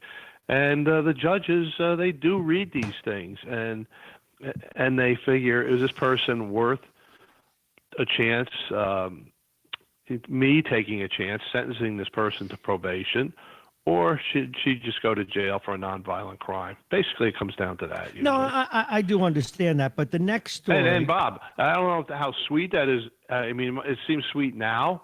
Come August, depending on how much she stole, that's not easy to get. It's not easy for me. It's not easy for you to get all that money together. And that's, if she doesn't pay by that time, that's a violation of probation, and she could be incarcerated for that. Now, one wonders, and is by the way, you should see the text I'm getting today. The listeners are just great. It wasn't about you. And Making fun of me. Edelman is not too bright, okay? He didn't get the 13-inch rod. No, no. I'm getting heat about that. No, he's not. We're talking with Mike Duffy. God, I love you. Lou, now we have another story, conversely, but I realize it's different. It's federal. A Lewisboro town justice, I don't know if you saw that, a man by the name of Mark Seedorf pleaded guilty to tax evasion. They're recommending him to go to jail for a year, and he owes the government about the same amount of money. But I guess the message here is don't mess with Uncle Sam. Well, it's the feds. You're right. And they send a message when it's a public integrity issue. Yeah, I know Mark sure. Seedorf, not as a friend. I have appeared in front of him probably many times through the years. Mm-hmm. He was a former Bronx assistant district attorney. He had a real family tragedy about 10 years ago, and I'm just guessing. I don't know anything personally about the case, but that's when things probably started to go south for him. He's a real gentleman. He's a huge, good-looking guy. I mean, he's... Yeah. Thank you. It's really sad. It's really sad, but you know what? The feds don't care. No. You know, if you're in a position of public office, and they get you. They're going to want to do something. I think it's up to 5 years. He's going to do some time. He'll do maybe a year and a half, 2 years, but he's going to do federal time. There's no doubt in my mind. Sticky story here. One of our listeners sent a text, and it really needed to be addressed. He said he's wondering, well, he didn't put it so nicely, if that $200,000 defalcation, the theft in Rye, happened in, let's say, Yonkers, would that person be breaking rocks? Do you think the judge will be as kind? No, that's wrong. That's not knowing the system, because it's all Westchester County. Okay. And that would be Westchester County Court, whether you're in Yonkers, whether you're in Yorktown, Rye, no matter what. That's not a local court issue. You go before a local court judge only for arraignment purposes. A local court judge does not have jurisdiction over a felony. That goes directly to county court, either by way of a person signing what's called an SCI waiver going into that court by themselves, or they can reject that and risk indictment, and they end up in county court anyway. But felonies are county court issues. You see, folks, Mike Duffy's smart. He can do things. He's not dumb like Edelman. You got that, my Wilfredo thing. All righty. Heartbreaking story, and I think in my life, I've lived through one of these with my own lawyer. The guy who up in Pleasantville killed his wife and his 2 kids. Yeah. What do we know about that kind of thing? Not far from me. Familicide, I mean, it's, I've been on a few of those calls. I had actually, that's about a mile and a half from my house where that happened. Yeah. I had one right behind my house, same thing, a few years ago. Man, that's usually a man too, kills his wife and kids. I don't want to be coarse or anything, but kill yourself. A lot of people can jump up and down with that. But why do you kill these people? A White Plains police officer that I knew did the same thing in Harrison a couple of years ago. I was very closely involved with. My wife was closely involved with his mother, and a true tragedy. What goes through people's minds to do that, to Michael, hurt other people? I'll share a story with you and the listeners. I told it when it happened in 2010, and this absolute true story. In fact, I wound up being questioned by the FBI over it because I had a lawyer for 40 years. And there's even a human story to this. 40 years. I was his first client when he put up a shingle because I didn't file my 1970 taxes on time. Anyway, he wrote the letter. I owed like $3 or they owed me. It wasn't a big deal. But we established a relationship. In fact, he used to come to my house with my brother back in the 70s and play cards with us when we were all young. He grew up successful practice, first in Brooklyn, then he wound up in the Midtown Manhattan house in the Hamptons. And every once in a while he'd say to me, and this is when I was flush back in my Wall Street days, and every once in a while he would say to me, "Hey, Bob, why don't you give me this money? I can get you 12% interest." I said, "Hey, Bill, I work on Wall Street. I got a million ways to lose my money. Don't worry about it. But thank you anyway." So we go into 2009, 10, and it was right after, the Wall Street crash. I was one of the poor souls that got sucked into that. I had an awful lot of stock in my brokerage firm, and it was involved in my retirement. Anyway, I lost a considerable amount of money, as many did then. That's not really the story, but the part of the story is the emotional thing, where here it is 40 years later, and I'm sitting there, and since he'd seen every tax return I have, this is the first one when he's going to see me taking a huge loss. So I was feeling self-conscious, and I'm looking around his office, and I'm saying, God, I hope and he was always a poker face, really good poker player, very serious guy, too much, rarely made a joke. And I felt the need, and this is the part of the story that's human. I felt the need to say, "Hey, not for nothing, Bill." I said, "I took that loss, and if you ever told me I was going to take a loss like that, God knows what I would have done. But I have a good job. I love what I do. I still have some money, and family is what matters." And he goes, "Yeah, good for you. Hang in there, and you'll be fine." And then I was getting up to leave, but still feeling sheepish. I got to be honest. And I look at the wall, a picture of his wife and 2 kids. And I said, "Hey, what do you do?" I was his last client. It was April 15th, naturally, And I said, "What do you do? Do you go to the Bahamas? Do you, I'm your last client for the day. Do you go to the Bahamas? What do you do when it's over?" Nah, my wife and I are taking my youngest daughter down to Baltimore. We're going to visit my daughter in college." I go, "Okay, good for you." And then he hands me a note. I had wanted, because of the hits that I took, I had taken some money out of my IRA. And I said, I was supposed to get a letter bill. I don't see it here. And the guy is very thorough, very anal. I said, I don't see it here on getting an exception. And he says, oh, no, here's a list. Follow the list, do that. And I just thought it was odd that he didn't finish everything he wanted to finish. I mean, everything else was good, and it would have really mattered for the next year. And I only thought it slightly odd. And I walk out of my office. I walk out, and I say, look at this. I said, I just filed a loss. And here he is on Park Avenue, beautiful office, house in the Hamptons. 2 days later, I'm coming in, and I was commuting from New Jersey at the time, and I'm driving in, and a News Radio 88 I hear, and it was a public name, so I can go there. A New York attorney, Bill Parenti, killed himself and his entire family in a Baltimore hotel room yesterday. I almost drove off the highway. Yeah. He went to, you probably remember the story. So you just don't know. You don't know. And you know what? It happens more this time of year, from Thanksgiving on until around New Year's. I don't know if that was the case in Pleasantville. I don't think so. But, you know, it happens. Unfortunately, I think you'll see a couple of more stories like that, maybe in the Westchester area, but definitely around the metro area. It just, people get, there's a mental health, obviously. It's a mental health aspect, Bob, when we talk about this, when we talk about guns. It's scary, but now in this case, the one sense I got, this guy didn't have a lot of friends. His whole world, to the good, was his family. But also, I just inferred, I mean, we'll never know. I just inferred that when he told his wife that he had a Ponzi scheme going, and when the market crashed, and that was the irony of all this. Here I was telling him, hey, you can lose money. It's no big deal. No sense losing your life over it. And he does the same thing, but worse. It was almost like he was ashamed that his family would know. Do you know what I mean? Yeah. Yeah. Oh, yeah. Definitely. That's part and parcel of it. It's a double life sometimes. He wanted to stop the tape. He wanted to stop the tape before they knew. But anyway, it turned out that he had this Ponzi scheme going, and that's why in the years prior he used to say, "Hey, do you want to put money into this?" He was doing so-called bridge loans, I guess, and I don't know. All right, I want to go to another. Well, I issue. guess he foresaw he was going to go to jail, this and that. But you know what? He probably would have gotten out of jail too. Look, I am not a psychiatrist or a psychologist. I can't say he didn't look down the road far enough, but I think you see that with these young kids who also at this time of year tend to commit suicides. We had two in my area last year at Christmas time. They laid down on the train tracks. I mean, God forbid, two beautiful kids.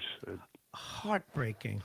Hey, very quickly, what did you think of the report that came out of the Inspector General yesterday? We had some good debates about it earlier today. But yet that very well-respected investigator from Connecticut is still looking into possible criminality. What was your take? You know, I didn't go that deeply into it, Bob. They're saying that the FBI didn't do things properly, but they were exonerated. It wasn't done. Yeah, I guess they're saying the bad intent wasn't there. There was no mens rea, no bad intent. Mm-hmm. But they screwed up a lot of things. They did things the wrong way. So I think Durham's report is going to be a lot harder. It's going to be a lot more. No, you did this. I mean, the feds usually aren't like that. If you mess up with the feds, they're like, hey, you know what? You messed up and you did it because of this. Just like this Goldman guy is on counsel for for Schiff, who's on TV. Mm-hmm. He was reading tea leaves. Well, Well, the president did this because of this, because he doesn't know that. He can't get inside somebody's head. I mean, that's what I thought was ridiculous, and the complete shutdown of the other side. But I will take a look at the IG report, but I'm more interested in this Durham report coming out. Me too.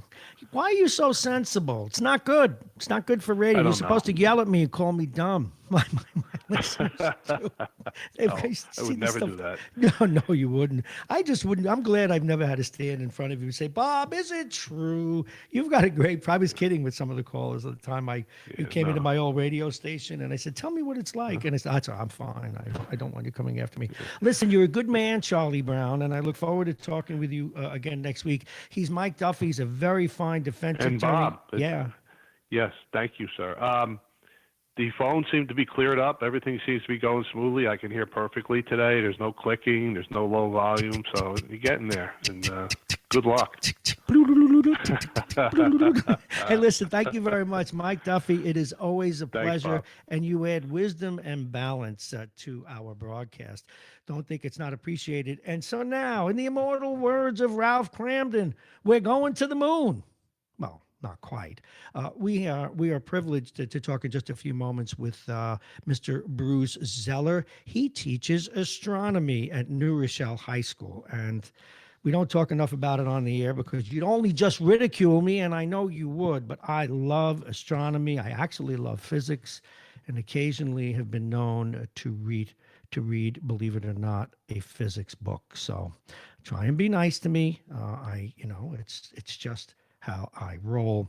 Let's take another look at the weather. It is 49 degrees, going to get up to 62 today. We'll have some rain later in the day. Nice and warm, though, 62 the top out at a level of about 58, 59 tonight. But then it'll drop tomorrow. We will have snow in the morning. So please, and do I have, no call yet. So tomorrow morning, please be careful driving in because the temperature will drop. It'll get down into the 30s and then the 20s tomorrow night. And then on into Thursday, we'll have some sunshine, but the average temperature will be 34. And the weather today is brought to you exclusively by United Hebrew of New Rochelle, voted one of America's best rehabilitation and senior care campuses. And it's right here in New Rochelle. Visit uhgc.com. And of course, we are supported this morning as well by Aging Issues Radio, the law firm of Pena and Khan, and they will soon be bringing an English and Spanish language show to our air. Plug in virtual reality. Remember, it will be free and available to you during our grand opening as soon as not the radio station, you'll pardon me, you are the radio station at the train station, but as soon as the train station finishes its full rehab, which is coming at you soon, and it's the more modern transit center that it will represent, and Dominic's Fine Cigars, located right here, only a couple of miles away over in Larchmont. So we're waiting for our next guest, and our next guest is, of course, Mr. Let me look at my notes, Bruce Zeller. Now, while I have you, we've been working on product. We've been working on product. We've been working on getting known and being out there and doing these shows. And we will soon have everything that we need to do all that we want in terms of getting the air product out. That's the most important thing. It is the product at the end of the day. So soon, and if you have a business, we have and I got to give this pitch because we're going to be calling you one-on-one hopefully soon. We have a lot of people interested in sponsoring, and we said, wait, check the product out, be comfortable with it. Some came on real early. But now we've started to meet with them and call them. And I'm going to give a phone number out, 914-727-2726, 914-727-2726. We have very reasonable advertising rates, but we also have opportunities for you to advertise when we add traffic, when we do the news. You can be a general sponsor of shows, as the people we have now, or you can purchase individual spots at very reasonable rates, all done now during the morning show. But as well, if you have a business and you've already heard Aging Issues Radio and you hear our 1 hour, 9 o'clock long form, today we're just going to have some open phones at 9. We had someone had to cancel at the last minute. But if you want an hour about your business or your idea, or maybe you just have something you want the world to find out about or something you care a great deal about, you should give us a call at 914-727-2726. Now, I'm double-checking the time. It's 8:04. We should be hearing from Mr. Zeller. I'm not sure I know why. There we go. Knew that would happen. All righty. Come on. All right. Let's go to the telephone. Good morning. You're on Radio Westchester. Yes, I'm calling to speak to Mr. Marrone, please. Ah, no, not Mr. Marrone. It's Bob. We were just talking about you. You are, of course, Bruce Zeller, and Yes. you are the astronomy teacher. I'm going to tell you first off, if I was in your class, I wouldn't have left school. I loved astronomy, and I'm one of those geeks that reads like about the Higgs boson and planets and spaceships. I'm like a child. Oh, I wish I had you then. Oh, I would have Oh. loved it. I'm much older than you are, Mr. Zeller, but I was Where did you go to high school? Bishop Ford in Brooklyn. Great school, Oh. just a wonderful school. But I grew up next to this jelly factory, and the man that ran it loved astronomy. So when I was a little boy, he used to take me down to the Brooklyn Academy of Music to look at their science fairs. But most importantly, it wasn't even 1960 yet. Maybe Wow. it was. He took me to something at the Brooklyn Academy of Music where they showed how they were planning to go to the moon. Maybe 61. That sounds great. It stays with you your whole life. And he had me Oh, doing of course. these things on my window where I took a window in the bay window in my bedroom and I tracked Venus as it was circling, and it was, so I have a little Boy, X there. Yeah. Boy, you really were a serious student of astronomy. Well, I loved it. And I only say that as a setup. I want you to tell us about what you do and about what's coming up this week in terms of your planetarium and everything else. And if you ever let me sit in your class, I would love to. So tell us what's coming up and tell Anytime. us what you do. Yeah, so I'm the astronomy teacher here. I have 4 sections of astronomy, and we cover everything from why Pluto is not a planet to stellar evolution. We talk about telescopes. We talk about all the planets, and there's also a meteor shower coming up at the end of the week. Really? So I'm trying. Yes, yep. The Geminids. These are. It's a meteor shower. It looks like it looks like it's emanating from the constellation of Gemini, the twins. Mm-hmm. That's the direction you look, but the actual constellation is light years away from where the pieces of debris are being of burned course. up in the Yeah. atmosphere. Right. Yeah. But they're just named after the constellation. That's So that's occurring on the 13th and 14th of this week. I guess that's Friday and Saturday night. Oh, my. Full disclosure, I have one of those telescopes that you could program to follow the rotation of the Earth. Yes. I'm a dweeb, Mr. Zeller. Bruce Right. Zeller, our guest, he teaches astronomy at New Rochelle High School. Now, you have a planetarium. Tell us about that. Yeah, it's a fantastic facility. It was built in 1970, but it has been renovated and upgraded 3 times now, 1996, 2005, and then just 2017. So it's state-of-the-art. There are not many high schools that have what we have, and I'm very fortunate to be the astronomy teacher and the planetarium person. It's Now, one of the best jobs, I'm sure. I bet. How big is the planetarium, Mr. Zeller? Well, we have about 80 seats, No kidding. and it's a 30-foot dome. Now, do you ever, I know this is silly, but you have to put up with my dweebiness. Do you ever have to update it because something has moved, or maybe there was a nova? Because those are pretty rare to actually see. But do you ever have to update it, or is the sky pretty much constant for 100 years? No, that's a great question. No, the software that we use is updated all the time. So it's really up to the minute.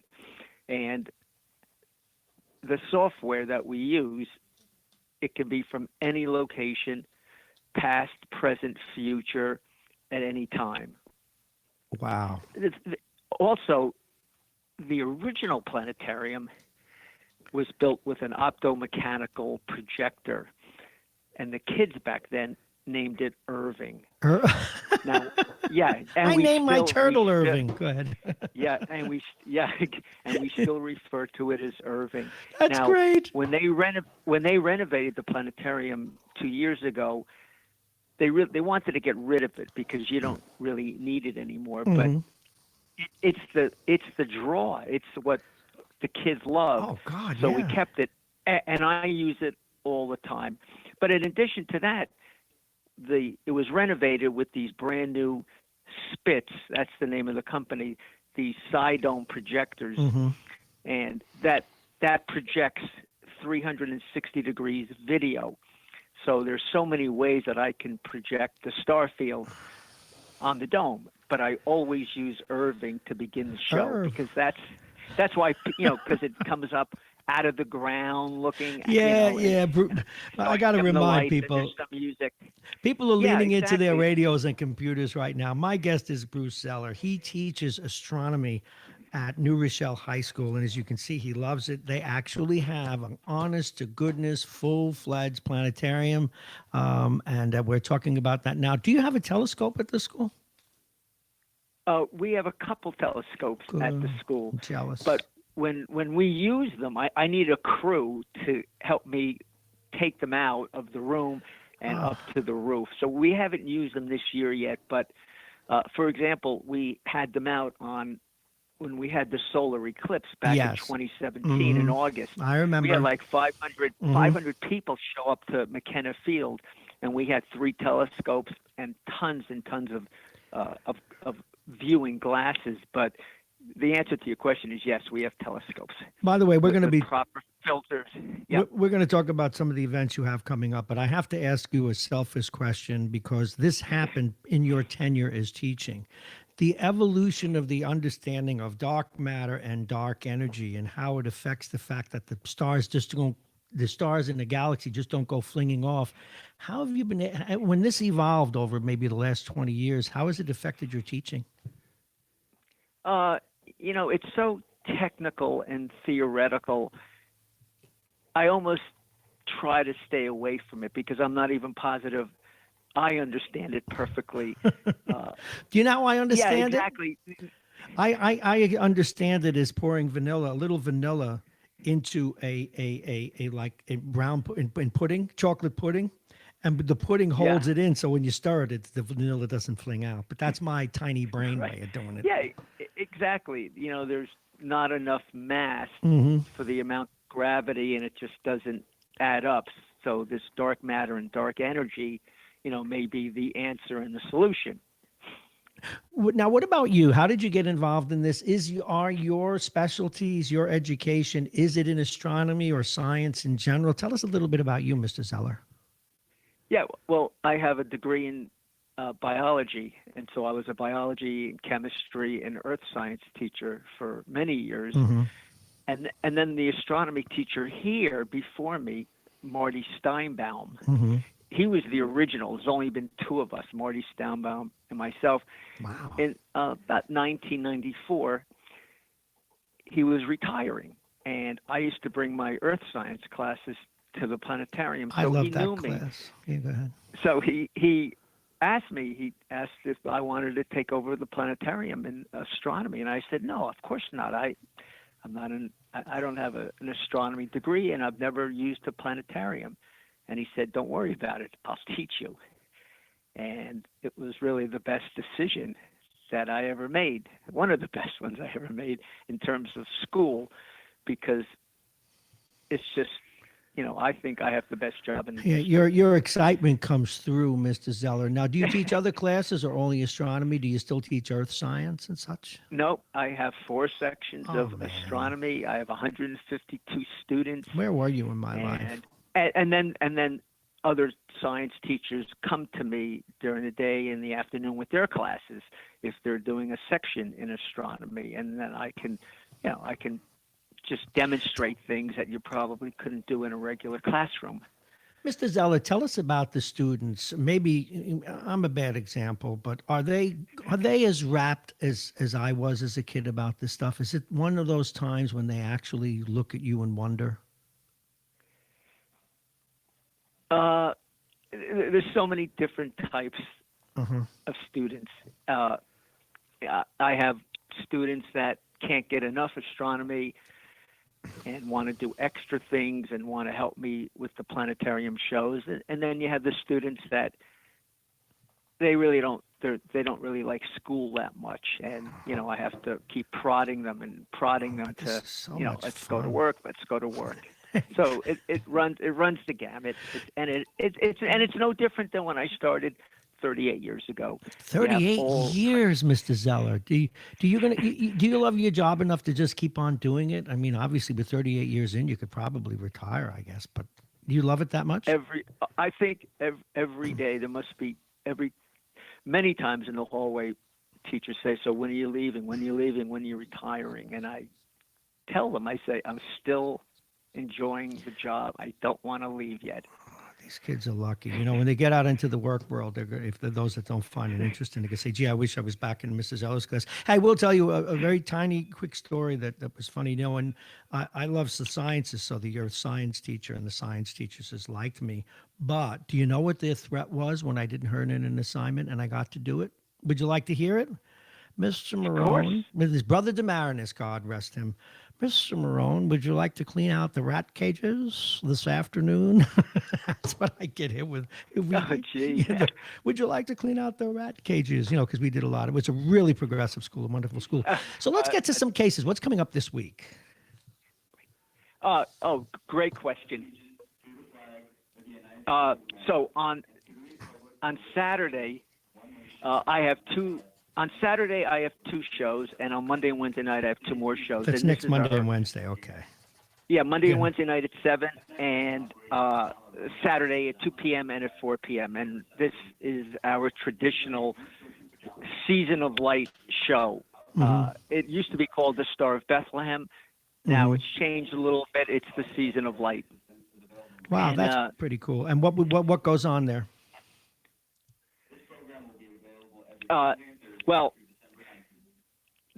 Here's what's going on. So I begin the show, and I show the audience the winter sky, what we're going to see for the next few months, and I lift up Irving, and of course the planetarium is dark, and I just show them the sky, what's up there, if there are any planets out there, and then the Season of Light show is a 32-minute video of really, well, it's many things, but it explains how the different cultures lit up the dark and cold season of the winter, and how we celebrate and we keep warm. We light candles, we fires, candles, and stuff like that. And then it goes into explaining maybe what the Star of Bethlehem, maybe what that was astronomically. So it's a great show, and it explains a lot astronomically of what the wise men possibly could have seen. I mean, there's just really no documentation. We can't say for certain, but we can turn back the clocks and turn back the calendar to try to figure out what it was that they saw. Kiss, can't you reverse? You take Halley's Comet is the most easy for people to understand. Can't you reverse deterministically go back and say maybe it was Halley's Comet, or perhaps it was a supernova at that time? But then that you might not know now. Yeah, see, we can do that, but there are still things that we don't know. We're not positive when Jesus was born. We're not positive what season, the date. So we scholars and astronomers think maybe it was around 1 BC, 2 BC, maybe 3 BC. So we can only speculate because we don't really know. If we knew, then we can go back to the exact date or the season to do that. Wow. So that's there's some clues in the gospel, but it leaves a lot of things. Very selfishly, I could go on for the next hour, but I want to be sure we get to the business end of this. So this coming Saturday at 2 and 4 p.m., the Planetarium Light Show. Where is it held, and how do people get tickets, or is it free to go to? Right. Okay. First of all, it is no reservations and it's no charge. Okay. It's called the Season of Light, and it's at the New Rochelle High School Planetarium. The planetarium has its own outdoor entrance, so people who are coming don't park in the main parking lot, park around the circle around the football stadium because that's where the entrance is. It's really on the corner of Argyle and Flandreau Avenue. That's where the planetarium is. And I'd say from start to finish, 45-minute show. Wow. And if you have little kids and they don't like it, if you walk out, that's fine. You can come back in. It's 45 minutes is 45 minutes. You're not going to like every minute of it. And so I think it's a great show. Okay. And what about showing it? Yes, go ahead. What about Monday and Wednesday? Yeah, Monday and Wednesday will be at 7 p.m. Okay. So Saturday is at 2 o'clock and 4 o'clock, and then Monday and Wednesday at 7 p.m. And it's at the high school, of course. At the high school, yep. The planetarium, we have our own outdoor entrance. Can't miss it. Bruce, Big sign on the planetarium. Mr. Zeller, I can't thank you enough. This has been terrific, and we have some of the information. We will be repeating it during the rest of the week and make sure people go to it. Thank you. We really appreciate your time. Mr. Marrone, thank you for Please, inviting me. Oh, the pleasure's ours. Maybe we'll have you on again before we do this. I love this stuff. Thank you so much. I'd be honored. Okay, Mr. Marrone, thank you. Bye-bye. Thank you. And that, of course, coming up, remembered, at the high school, 2 and 4 p.m. We have to get quickly to our next guest. In fact, we have to call them back, I do believe, because we are turning to a Christmas. They're unavailable, huh? We are turning to a Christmas theme. Now, they consider, and I can see, you can call back.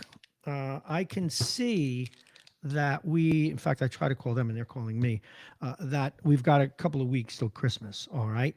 But nonetheless, many of you will not shop, and you will not shop until the thing is almost over. And I certainly get that, but you will not shop until we get real close. So what I'm asking you to do, okay, is to listen up, because our next guest is going to help you, you last-minute shoppers. She's Andrea Smith, and she's going to tell us about last-minute gift shopping.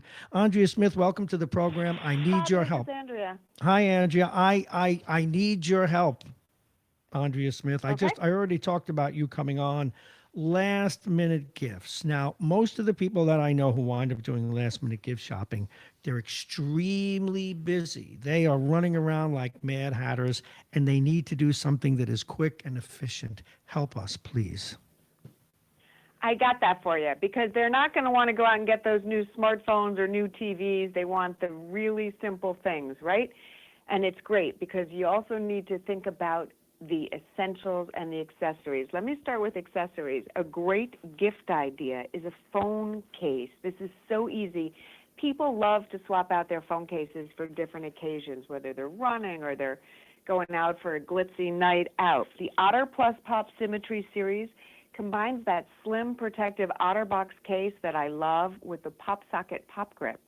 So they're great for keeping a good grip on your phone when you're taking a selfie, and then it lays flush with the case when you want to just slip it into your back pocket. The pop tops are swappable. They come in a range of colors. They come in designs. They're under $10. They make a great stocking stuffer. So pick up a few of those while you're out and cross a bunch of people off your Now, list. what are they again? What are they called? I'm ready to buy 10. The Otter Plus Pop Symmetry series is the phone case. Okay. These come in great colors as well. These are for all of the new phones, so they're great for someone who's just gotten a new phone or has a phone. Then the pop grip, the pop socket pop grip. It's that Love thing it. that you hang on to. Oh, yeah. Right.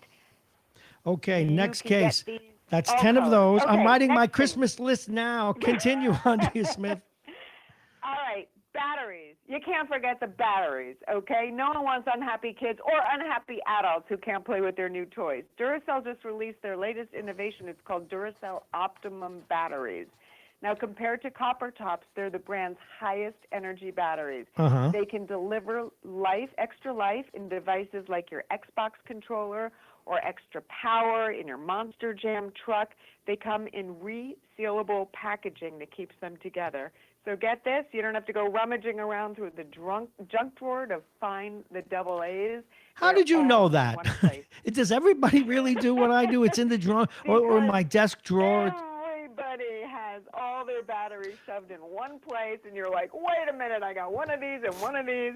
Yeah, and you always come up with a 9-volt that no one wants to use anymore. Why do I have so many 9-volts? Go ahead. It's kind of like that one sock that you get out of the dryer. Where are the others? Do you live my life, Andrea Smith? Continue, please. I Bob. I get so fed up. I actually wear mismatched socks. Again, Andrea Smith is with us. You've seen her on television and the radio, and she does this often to help us. Continue, please. I need more help. Okay, now, if you know somebody with an electric vehicle, don't worry, I'm not asking you to buy them a new Tesla, although it would be nice. Would be nice. The Charge Point Home Flex. This makes a great gift for an EV owner. It works with any home electrical supply. It's capable of charging at up to 50 amps. Then you can use the Charge Point app to schedule your charging so you can take advantage of off-peak electrical pricing. Wow. You can set reminders, and my favorite part is you can lie in bed and you can ask Alexa if your car is plugged in and save yourself one of those barefoot trips out to the cold garage just to make sure. You know, that is a really good idea. And even and those remote starts, particularly for colder regions, and especially if you have an electric vehicle. Alexa, put my car on. Turn my radio I've on. got one of those remote starts here in New York, and boy, does it make me happy in the morning. All right, I need more. I'm not done yet. I don't know anybody. All right. One guy has an electric vehicle. He's in Florida. He's not getting anything. So continue. Okay, I got one more shopping tip for you. When you are online searching for all those best deals in a hurry, scammers are searching for you. They're trying to steal your credit card data, your info, your personal information. So protect your privacy, your money, your identity with Kaspersky Total Security. This is a great gift for someone because you don't think about this, and it guards against online threats like malware, ransomware, phishing scams. Here's the I know other that. I thing, use and them. I know you enough. Okay, well, I know you enough now to know that you can't remember any of your passwords. No. It includes. You know, I Kaspersky hate you, password okay? manager. Andrea Smith, no. I resemble that. No, you have no idea. You have a camera in my studio? You do know. See, I'm telling you, it's that New York thing, right? Oh, my God, do I This hate passwords. stores- Oh, my God. This stores all your online login details, and it protects your accounts. And then, Bob, you don't have to memorize all those passwords. It works on PC, Mac, and Android. So get one for the whole family. Get one for everyone. No, but this know. is great, you see, because those things you can sort of buy and then send somebody an email and say, guess what? I bought you Kaspersky. Go ahead, Kaspersky. Go ahead, put it on. And I don't even, I can put a little Christmas tree picture. You don't even have to wrap it. You just send them a code. I'm telling you, I love it. Because, in the kind of radio that we're doing, and we're broadcasting out on 7 different platforms, I've got more computers and passwords than the space shuttle. This is ridiculous. Andrea Smith, we gotta have Only you don't have the brain power of a NASA engineer. I don't have the brain power of a toddler. Andrea Smith, who brought you to us? Who do we need to let you plug besides these products? Because you're wonderful. Thank you. Well, I suggest that you hit up the websites of all these products to get more information, and I'm happy to come back and chat with you anytime. By the way, are you aware that I drink my coffee black? Did you know that too? That all I have is a sweet and low in there. Did you know that? Anything else you want to investigate? I didn't know that. Yeah. I did not Well, know good. that. Now I feel like I'm not being spied on or hacked. I got one of those cameras in your house. I'm shocked that she knows of my house, my studio, my remote studio. I'm worried about myself. In fact, I'm looking right now at a list of passwords in case the system goes down. Hey, thank you so very much, Andrea Smith. What a delight. And Good luck with your shopping and happy holidays to you. Yes, and you're always welcome on our air. Thank you so much. Folks, this is Mornings with Bob Marrone. I am Bob Marrone. I'm getting all kinds of snarky emails. Let me see what Anthony, you're going to kill me yet with some of your posts. I'm still not over the dream. You should ask if your internet feed is up before leaving for work. That's a good idea, actually, Anthony. I like that. Starting tomorrow, starting on a regime of steroids today. Boxer. Oh, gee. Well, thank you very much. All right, let's take a look at what's coming up at 8:35. We're going to talk with Damon Jones, not Damon, I'm sorry, AJ Woodson. Damon Jones is his partner. They run Black Westchester magazine. We'll find out what's going on. And then we're going to do something a little different today. We got a cancellation of a 9 o'clock guest. And I know Tom was trying to get in earlier and a couple of other people. We'll open the phones for a little bit before we go after we talk with Damon Jones.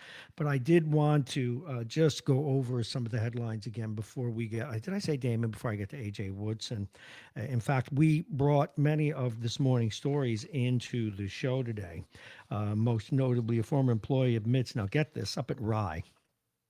And really, I have this corrupt mind that if I was a criminal, what would I do? And now I know. Former employees admits to stealing $195,000 from a YMCA and spending it on clothes, shoes, handbags, and more. I just get Ranger tickets, I get. But anyway, her name is Leanne Borg, a former Rye YMCA employee, admitted stealing almost $200,000 from the community program. She's a former Y program manager. She pleaded guilty to third-degree grand larceny. She had access to the YMCA's credit card, which she used to make almost $200,000 worth of personal purchases in places like Dick's Sporting Goods, Walmart, and CVS. Gift cards and high-end clothing, shoes, and handbags on Amazon. Now, she's free on bail and ordered to pay full restitution. If she fails, and this is what we did a little digging after we spoke with Mike Duffy, if she fails to comply with the order, she will serve time in prison. She's scheduled to be sentenced on August 7th, 2020. So she's got a lot of money to come up with. You know what? It was a federal crime. Do the time. Keep the money. I don't know. That's, folks, it's tongue in cheek. Don't say I'm advising people to steal. All righty, let's see what else I have. No show today? No, yes. Just let me just remind some folks of something. That we are, excuse me, but this is important. Yes, we are audio only today. Folks, for those of you listening or watching and you're used to seeing my little face on Facebook or YouTube, today is another day where we are working on a remote process. And yes, we could not add the video today, but we will be adding that shortly to remote. So we are audio today. I want to get back to the story. That's important if you're just tuning in. Now, this is the other story. Lewisburg Town Judge Mark Sidorf pleaded guilty to tax evasion. Mark Sidorf, the 63-year-old South Salem resident, surrendered and pleaded guilty in White Plains Federal Court on Friday. The U.S. Attorney's Office said he waived indictment to accept the plea deal. So, all right, it's time to go to our next guest. Let me see why. I think I know who that is, but let's go there. All righty, good morning. You're on Radio Westchester. Hey, Bobby, it's Anthony calling back. And what's going on? I'd just like to read you a paragraph, if I may, from Sure, go ahead. New York Times article. Go ahead. And this is their synopsis of the IG's report. At the same time, Mr. Horowitz's report was scathing about other aspects of the sprawling inquiry, documenting serious and systematic problems with the FBI's handling of applications to win court orders to wiretap Carter Page, a former Trump campaign advisor. Mm-hmm. Mr. Horowitz said the investigation appeared to overstate the strength of their applications, and he separately referred one low-ranking FBI lawyer for possible prosecution for altering a related document. Go ahead. That's it. This is all, well, it is. It's very important. And you did hear Mike Duffy. He has his concerns too. And he obviously, I don't know if you read the And I Times. also heard Mr. Snarky. Yes, you did. Just Snarkles was on. Just fluff it off as minor. Well, I think towards Now, Mike Duffy's point. I would venture to say, and I presume, because I don't assume for obvious reasons. Because, well, you already New are York that. Times is probably one of the papers that Mr. Snarky values. Yes. And you know what? It is a paper that I've always valued too. And but you know what? I'm glad you quoted the Times, and I'm glad that they wrote that. And I look forward to Mr. Durham's report. You heard Mike Duffy. He thinks that Durham's report that we all should wait for that. So.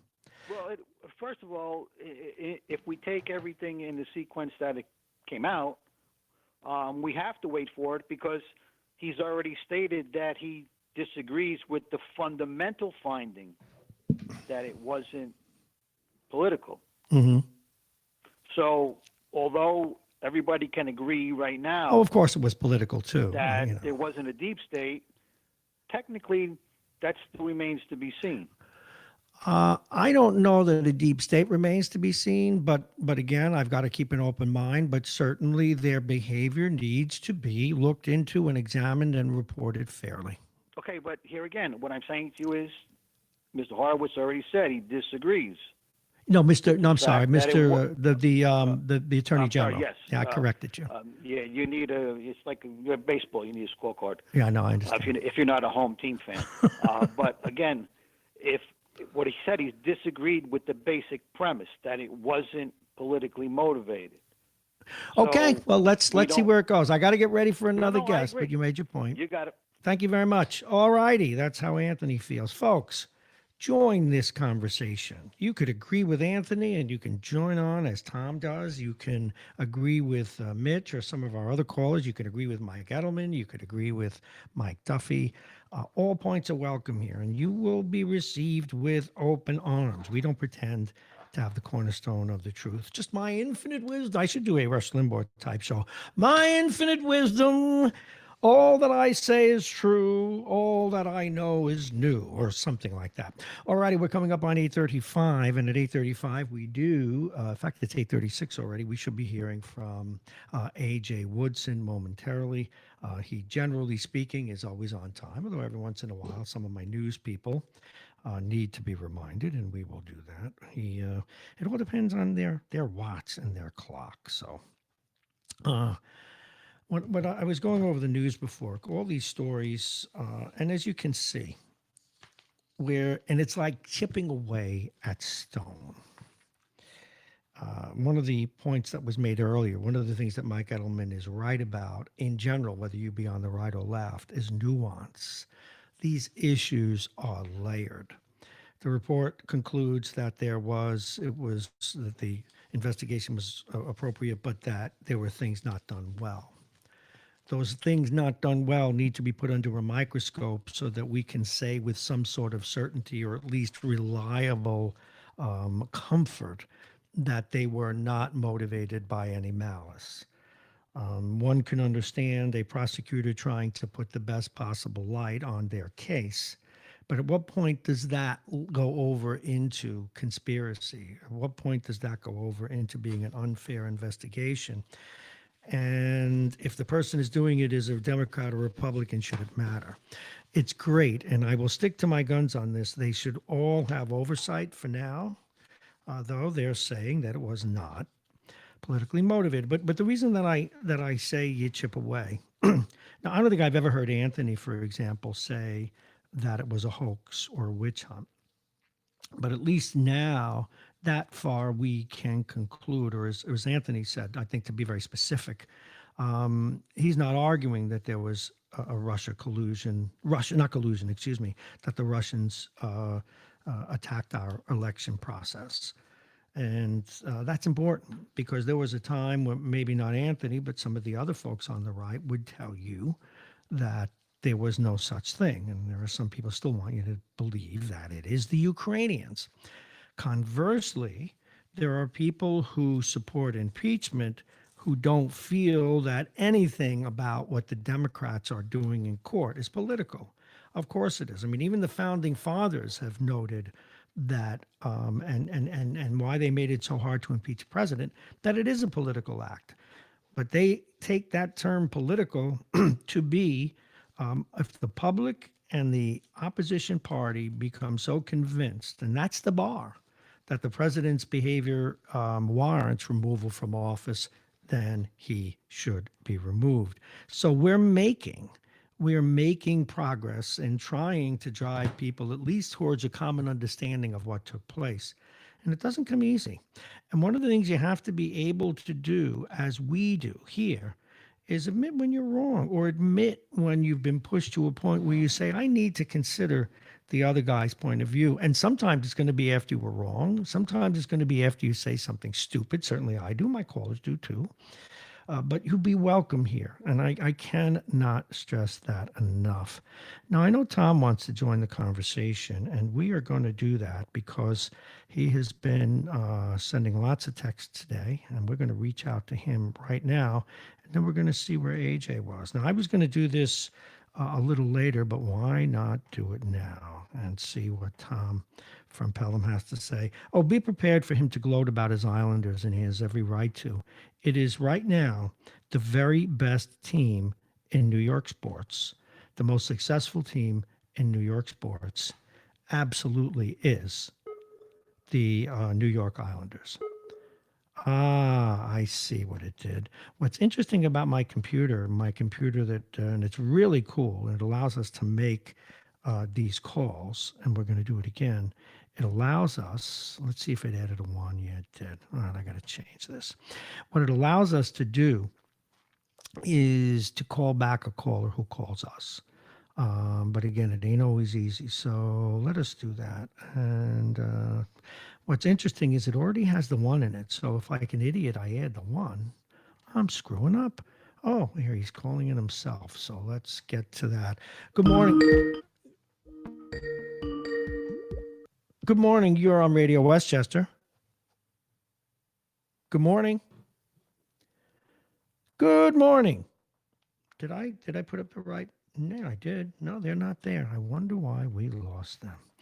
All righty, we're going to keep trying because that's what we do. And let's see if we can get this person on the air. At any rate, 914-222-3141. Call it up. Tom, if that's you and you're trying to get on the air, 914-222-3141. You are listening to Radio Westchester. And did I take us out? Yeah, I might have done that. This is, okay, here we go. Answer. All right, we're answering. Good morning. You're on Radio Westchester. See. Hello? Yes. Yeah, Bob. Hey, Tom, thank you so much for calling. We've been trying to connect with you, and we did ask. He's on the hook now. He still says he's going to resign, and Tom had sent in a request, and rightly so, to ask him why the president was still there. I thought he danced around it a little bit. A little? Now, before he's in his own little world, speaking of a little. Yeah, but it'll be nice now about little, but it is a lot of fun to have all these different opinions. What say you? Bob, well, first of all, I really want to talk about yesterday and Mr. Edelman, but the Islanders continue to roll on. You know, there's a stat. In games in which the Islanders have scored 3 goals or more, under Barry Trotz, 18-0. I think the number is more significant. Over the year and change that he's been the head coach, it's like 55-2-1. Wow. And what does that tell you? Do you ever go to the standings? And I'm so glad you brought up hockey first. I needed the break. Did you ever go look at their goals against? It's so much less than everybody. Coaching matters, folks. It matters. Yeah, Bob, they're first in the league last year and first in the league again this year. I mean, it's just a phenomenal turnaround. You know, you remove John Tavares from your team, your captain, your star franchise player. You remove him from the team. You basically don't add anybody else other than a few nice role players, you know? And you turn the team from a team that can't make the playoffs into a team that probably right now, I mean, would you think they might be?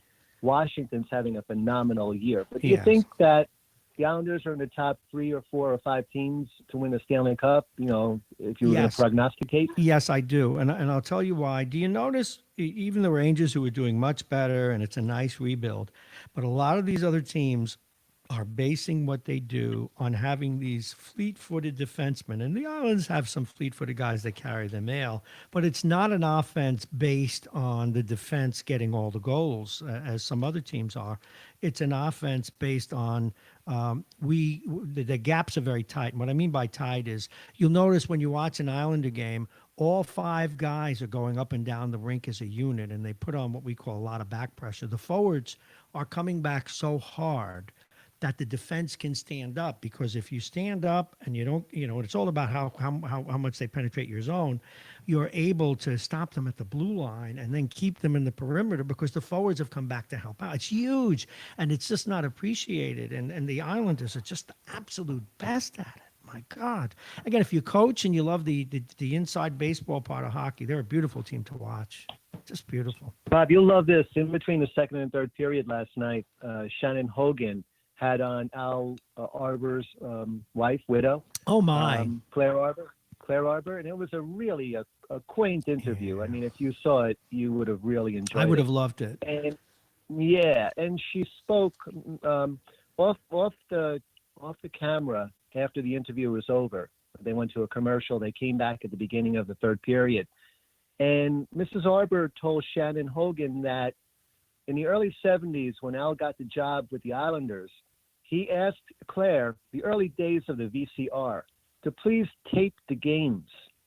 And then she would tape the games on the VCR, commercials included, and Al would take the tape back to the rink the following day, and he would sit around the room with the players and go over it. Yep. Do you know? Here's a funny story. That is a great story. Go ahead. The players would complain about the commercials, so there's poor Claire having to edit out the commercials. She was, yeah. Would you know who started that? A guy did you remember Roger Nielsen? Great coach. He started all that. Yeah. They used to call him Captain Video. And so that was the early days of analytics, brought to you by Al Arbor and Claire Arbor. No. But once again, Al Arbor, he ran a very similar team, but he did have some. He had a great. I mean, I can name his 4 defensemen right now and how well they did. He used to carry 5 in the days when they only did 4. John Potvin, the brother the brother, was actually a very good two-way defenseman, a little more offensive. But now I'm gonna PO a lot of Ranger fans, and the phones are gonna light up. But the greatest two-way defenseman I ever saw. Well, it was right at the end of his career. It may have been Doug Harvey, but the greatest 2 in the era after Doug Harvey, the greatest two-way, was Jean Potvin. Best two-way defenseman I ever saw. Best wrist shot. Dennis Potvin. Absolutely. Yeah. And I know they sing the Potvin sucks, and I'm a Ranger fan, but I got to tell you, he was tough. He was great defensively. He was great offensively. And he had actually could take a wrist shot from the point and score. He had a cannon. Yeah. And then they had tough guys. I remember Mike McEwen. He was a role player. He would have fit in today's game. He could rush the puck like mad. Good hockey player. Yeah. Started with the Rangers. Came up with his 19. He scored a big goal. The Islanders were about to lose a game to the Penguins. This is when they were allowed to pull goalies and switch them and warm them up. And remember how Al Arbor did that to buy teams. Yeah. So it was at 3-1. They were down 3-1, and midway through the third period, about to be eliminated by the Penguins. And McEwen scored a big goal, and they wound up winning in overtime. But anyway, can I get on to Edelman? Yeah, no. One more thing. I've got the time because our other guest just had to cancel, but I need to get this off my chest. It's a fun thing. Have you gone on YouTube and looked at highlights of McDavid? You've got to do it. Go in, if you're a beer drinker or a wine drinker or a soda drinker or an ice cream nut, get something that you enjoy, sit down and put on his 100 best plays. The guy's not human. He comes from another planet. The only guy I've ever saw was Gretzky. It's just ridiculous, absurd. I'll do that. I watch a lot of the games live because I got the package. But the other night, he came down on 5 guys. I'm not kidding. I think it was Vancouver or Ottawa. He came down on 5 guys and canceled around. Well, you're not supposed to do that. And he's not human. What they should do is take him out for a genetic test. That's what they should do. I've never seen anything like it. All right, let's but talk. As good as he is, he needs players around him like Gretzky had around him. Well, he's got one in Dreisaitl. Draisaitl. He got Draisaitl, I know, but Yeah. the team still is. They're okay, but they're not great. And a bad trade for them getting rid of the guy on the Devils right now, Hall. But that for another day. All right, talk Edelman and politics. Bob, you know what really truly annoys me about him is he should just have said to you when you asked him that question, Bob, you're right, I was incorrect. You know, early in January or February of 2017, I said he's going to go home to New York. He's not going to make his first year. He never wanted to be the president. He never thought he was going to win. And then that never came true. And then the midterm. After the midterm, he's going back to New York. The New York office is investigating him. He's going to be brought down. He never wanted the job. And now he's not going to be at the convention. Mike Edelman, my God, I hope you are better at golf than you are at predicting on Donald Trump.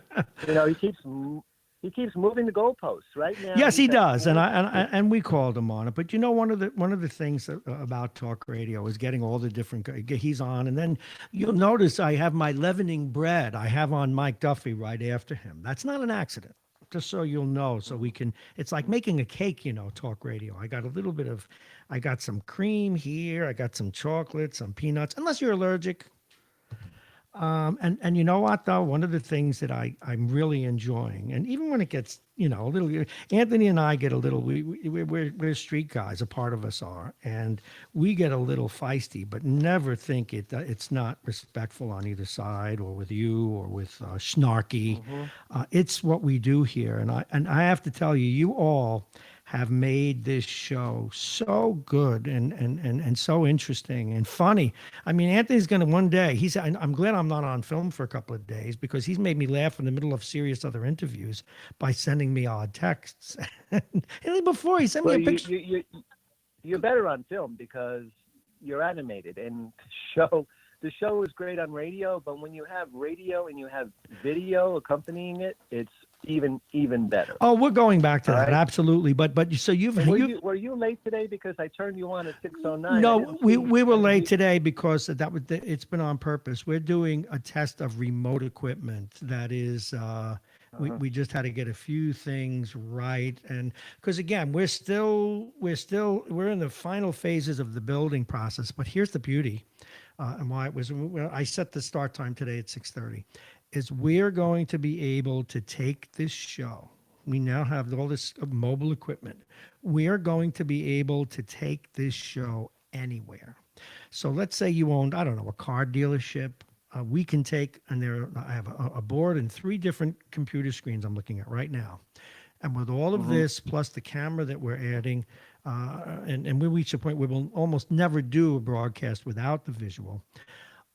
We can take this to your car dealership, your high school, anywhere you want us to go and do the show where you are. Of course, our home base. I got an idea.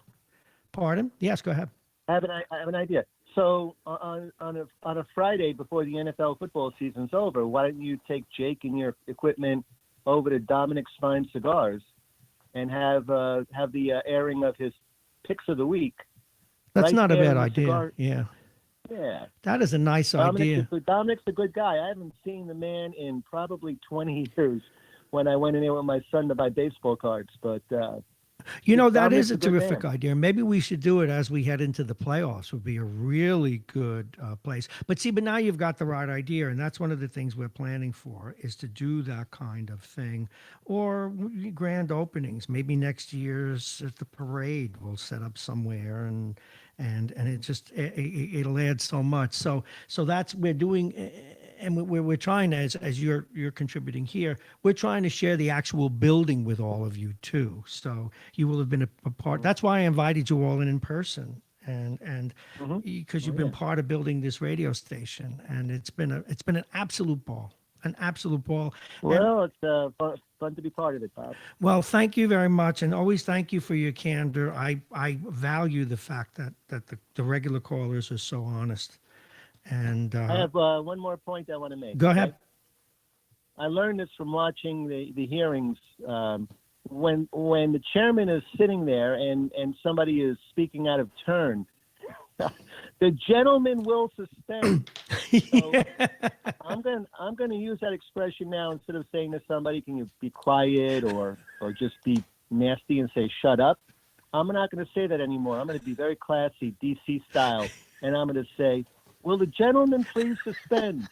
Hey, that's unlike the fact that Anthony and I now have both been guilty once of saying BS to the other guy. From now on, I'm going to say, "Will the gentleman from Somers please shut the bleep up?" You know, my good friend Mitchell tends to talk and talk and talk. And Yes, he does. Like you're waiting for him to breathe so you could talk back. Yeah, sure. Will the gentleman from New Rochelle please suspend? And in this case, will the gentleman from Pelham please make a point of order and get out of here because I have to talk to the man from Mount Vernon, the gentleman from Mount Vernon. Right. Thank you so very much. Take care, Bob. You take care. This is Radio Westchester. Folks, please join us. Be a part of it. 914-222-3141. 914-222-3141. And A.J. Woodson will be joining us. We gave him a different time, and we'll take him into the 9 o'clock hour for a bit until we're done. And again, our regular 9 o'clock guest bailed, so we did a few. No, but they did so the right way. They had something important that came up that they had to do. And so we'll actually stay past 9 o'clock, which will be pretty good because A.J. Woodson is one of our favorite guests. And again, another one of the local journalists who has been a part of building this wonderful, and it's past the point of being an experiment and now becoming a mainstay in the radio and broadcasting and even TV environment, not just in Westchester, but regionally and globally. We have a correspondent in Europe, and we'll be adding them from around the planet sooner than you think. And Washington, D.C., we have another one. That's Central Europe is Marrone, but we have another one in London who we'll be reaching out to. She's a TV broadcaster there. So all of that coming to Radio Westchester. And I'm just sending a little note to remind A.J. Woodson. Lovely man, by the way. Now, last night, I was lining up A.J. for his hit today. And I want you to know, and we're going to be talking about this in a moment, A.J. is starting a very special diet. And he said it was okay to hold him to account. And we're going to do that. We're going to see how much he wants to lose and by when. And there's nothing better than to know you're going to be on the radio every day. In fact, I challenged my grandson, who had some issues being late to class, and I'm going to start calling you in the morning and put you on the air and see if you're late to school. So those are some of the things that we will be doing. Those are some of the things that we have planned. Now, where is AJ? Maybe he wants me to call him. See, I can do that. See, I have the technology.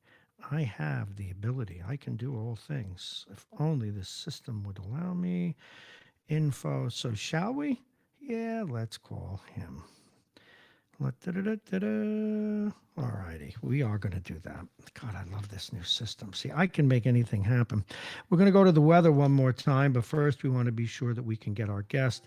A.J. Woodson, as you know, is the, well, how do I put this? I would say managing editor, but he's not. He is the editor-in-chief.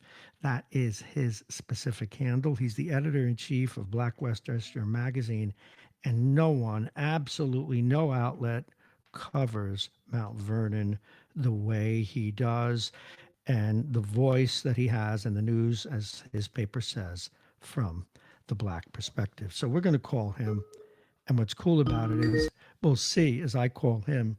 As he's saying, message for 9-1. Oh no, leave a message. No, we're not leaving a message. No, he's not there. He'll call in. He may have a problem with his own phone, or he was trying to call us. We shall find out. All righty. Let's take a quick look at the weather.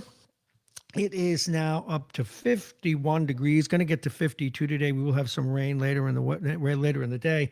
Now they're telling us that it will turn into snow tomorrow morning, so you may have a driving problem in the morning, so be aware of that. And it will stay cool. While it'll be warmer in the morning, about 34 or so, tomorrow night the temperature will drop down to 24. Thursday, it will stay, the average temperature will be about 34, but we will have some sunshine. And of course, the weather today is brought to you exclusively by United Hebrew of New Rochelle, voted one of America's top rehabilitation and senior care facilities. And it's right here in New Rochelle. Visit uhgc.com. And I'm going to try one more time to get our good buddy. Hopefully we can. Unless he's there. You're not there, are you, AJ? No, he is not. So we got to try again. Let's take it out and then do it again. He may be on the phone covering a story, but we'll try one more time before we reschedule him. Please leave your... Nope. All right. He's not there. That's the best that we can do. We had some scheduling issues, and he may be quite busy.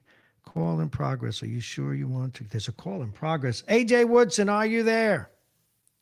All righty. We are going to move forward, and if any of you have an issue you want to talk about, we're going to stay on the air another 5 minutes or so. 914-222-3141, 914-222-3141. Now, tomorrow, we have a good show planned for you. In fact, I think we put it all together already. We will be joined by Jeannie Zaino. She's a professor of political science, and a number of other great guests. Take it out and do it again. This is a family. And, you know, I wish the camera was on because Anthony's going to kill me.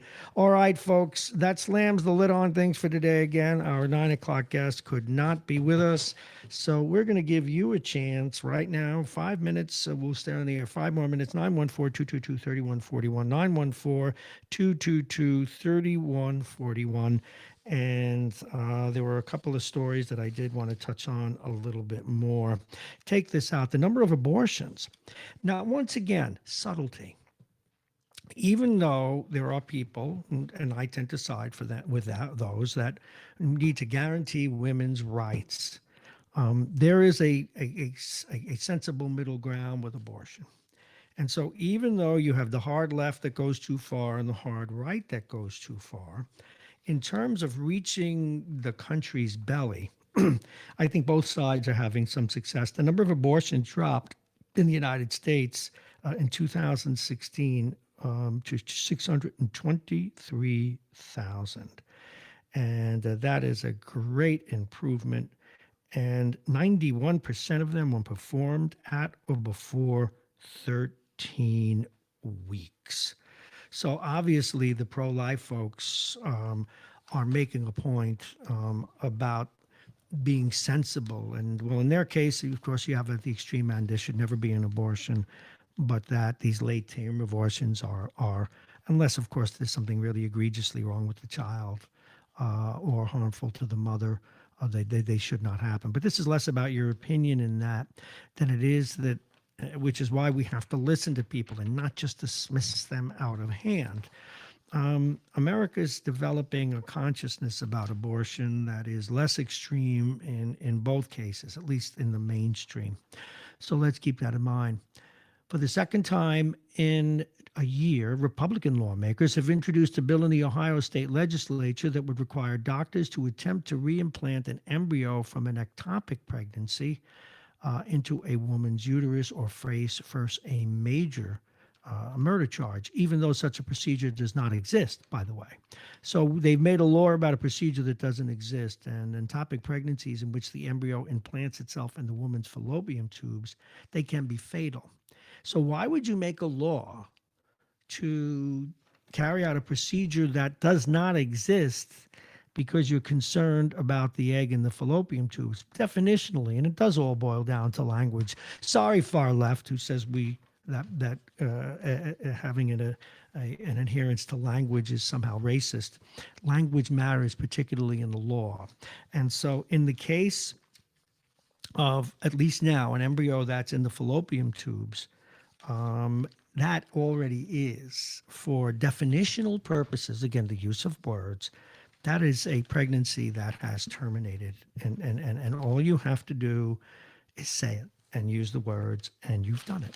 So let me see. We have more.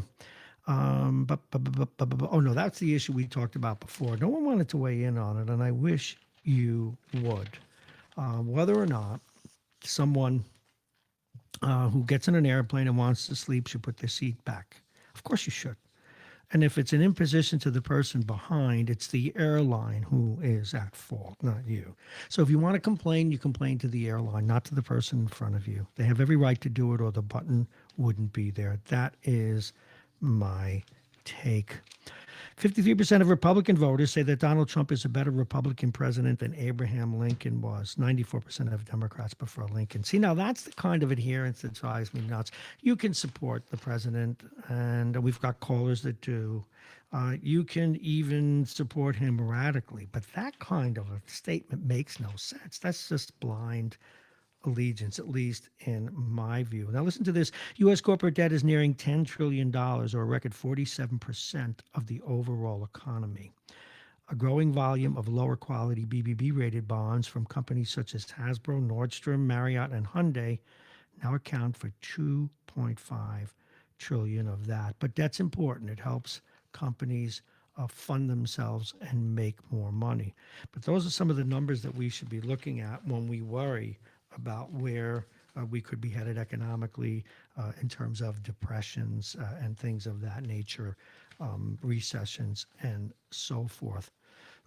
Now, this is something that those of you who have an issue with European welfare states, or those of you who like it, should listen up to. This is a Wall Street Journal synopsis. Some Democratic presidential candidates insist that America could afford a European-style welfare state if only it taxed the rich more heavily. But a close look at Europe's taxation policies shows that countries have learned the hard way that rich aren't rich enough to pay for their entitlements. I'll repeat that the rich alone aren't rich enough to pay for their entitlements. And they balance, these governments do, their budgets by heavily dunning the middle class. Germany, for example, imposes a 42% rate on married households earning $124,000, whereas in the U.S. it's a couple pays 22, although they have better health care. Sweden's top rate of 55 kicks in with individual earnings as low as $47,000, and in the UK, taxpayers earning just $64,000. And again, this is all converted to U.S. dollars, folks. Pay 40% rate. Governments also slap workers with hefty payroll taxes they call, quote, social insurance contributions that are far higher than America's Social Security and Medicare deductions, and impose a value-added tax, if you recall, of 21% on all consumer goods, regardless of a buyer's income. As a result, European tax system takes more than half of most people's wages and is far less progressive than the U.S. Beware of politicians who claim they can finance free college, daycare, and health care by taxing billionaires. The middle class will pay. Now, having said that, there are people in Europe who prefer it that way. All right, I'm paying it out now, but I get free school, I get free college, I get to go to the doctor, I don't have all this paperwork, although sometimes they have to wait for specialist care. Let's put it this way, it is a choice. And Americans have every right to say they don't want that choice, and there are others that say they have a right to make that choice. And I got two other items left before we say goodbye. And this is interesting stuff. But this one, we've ranted about it before. I'm not going to go on and on. This is a CNN piece, but it's true. President Trump, chosen by God to lead our nation, in a recent interview with Fox News, Energy Secretary Rick Perry said he believes and told Trump personally that the president, quote, is the chosen one, unquote, sent to achieve the Lord's will. This belief has spread like a strange virus among evangelicals. Now, the reasoning for this is, and as you know, King David was a philanderer. So were many other famous people. Now that's not a nice thing, and it is a sin in almost every religion. But there's a difference between being a philanderer and being a conniver and other kinds of things that the president is accused of doing. So, it falls off there, or does it? But anyway, to justify that he is the person that God sent to do God's will, to say that Donald Trump is, seems to me kind of silly. But at any rate, now we're going to end on a nice note. And this is a nice note, particularly earlier in the day, we talked about spousal abuse and et cetera, and men beating up on women. Check this story out of Rochester, New York. Even as we now service places like Rochester, Syracuse, and of course, Albany. An 82-year-old female bodybuilder in Rochester, New York, confronted a home invader and beat him into submission. When the intruder broke into one Willie Murphy's home, she clobbered him with a table, poured shampoo in his face, and beat him with a broom. Murphy, a champion bodybuilder who pumps iron daily at a local YMCA, said, and I quote, "I was wailing on that man because I said to myself, if it's my time to go to hell, I'm taking him with me." And when cops arrived to find the intruder cowering under her blows. Good for them and good for you. Thank you so much for listening today. Again, we were unable to get our friend A.J. Woodson on, but we will get him on later in the week. He's important to us.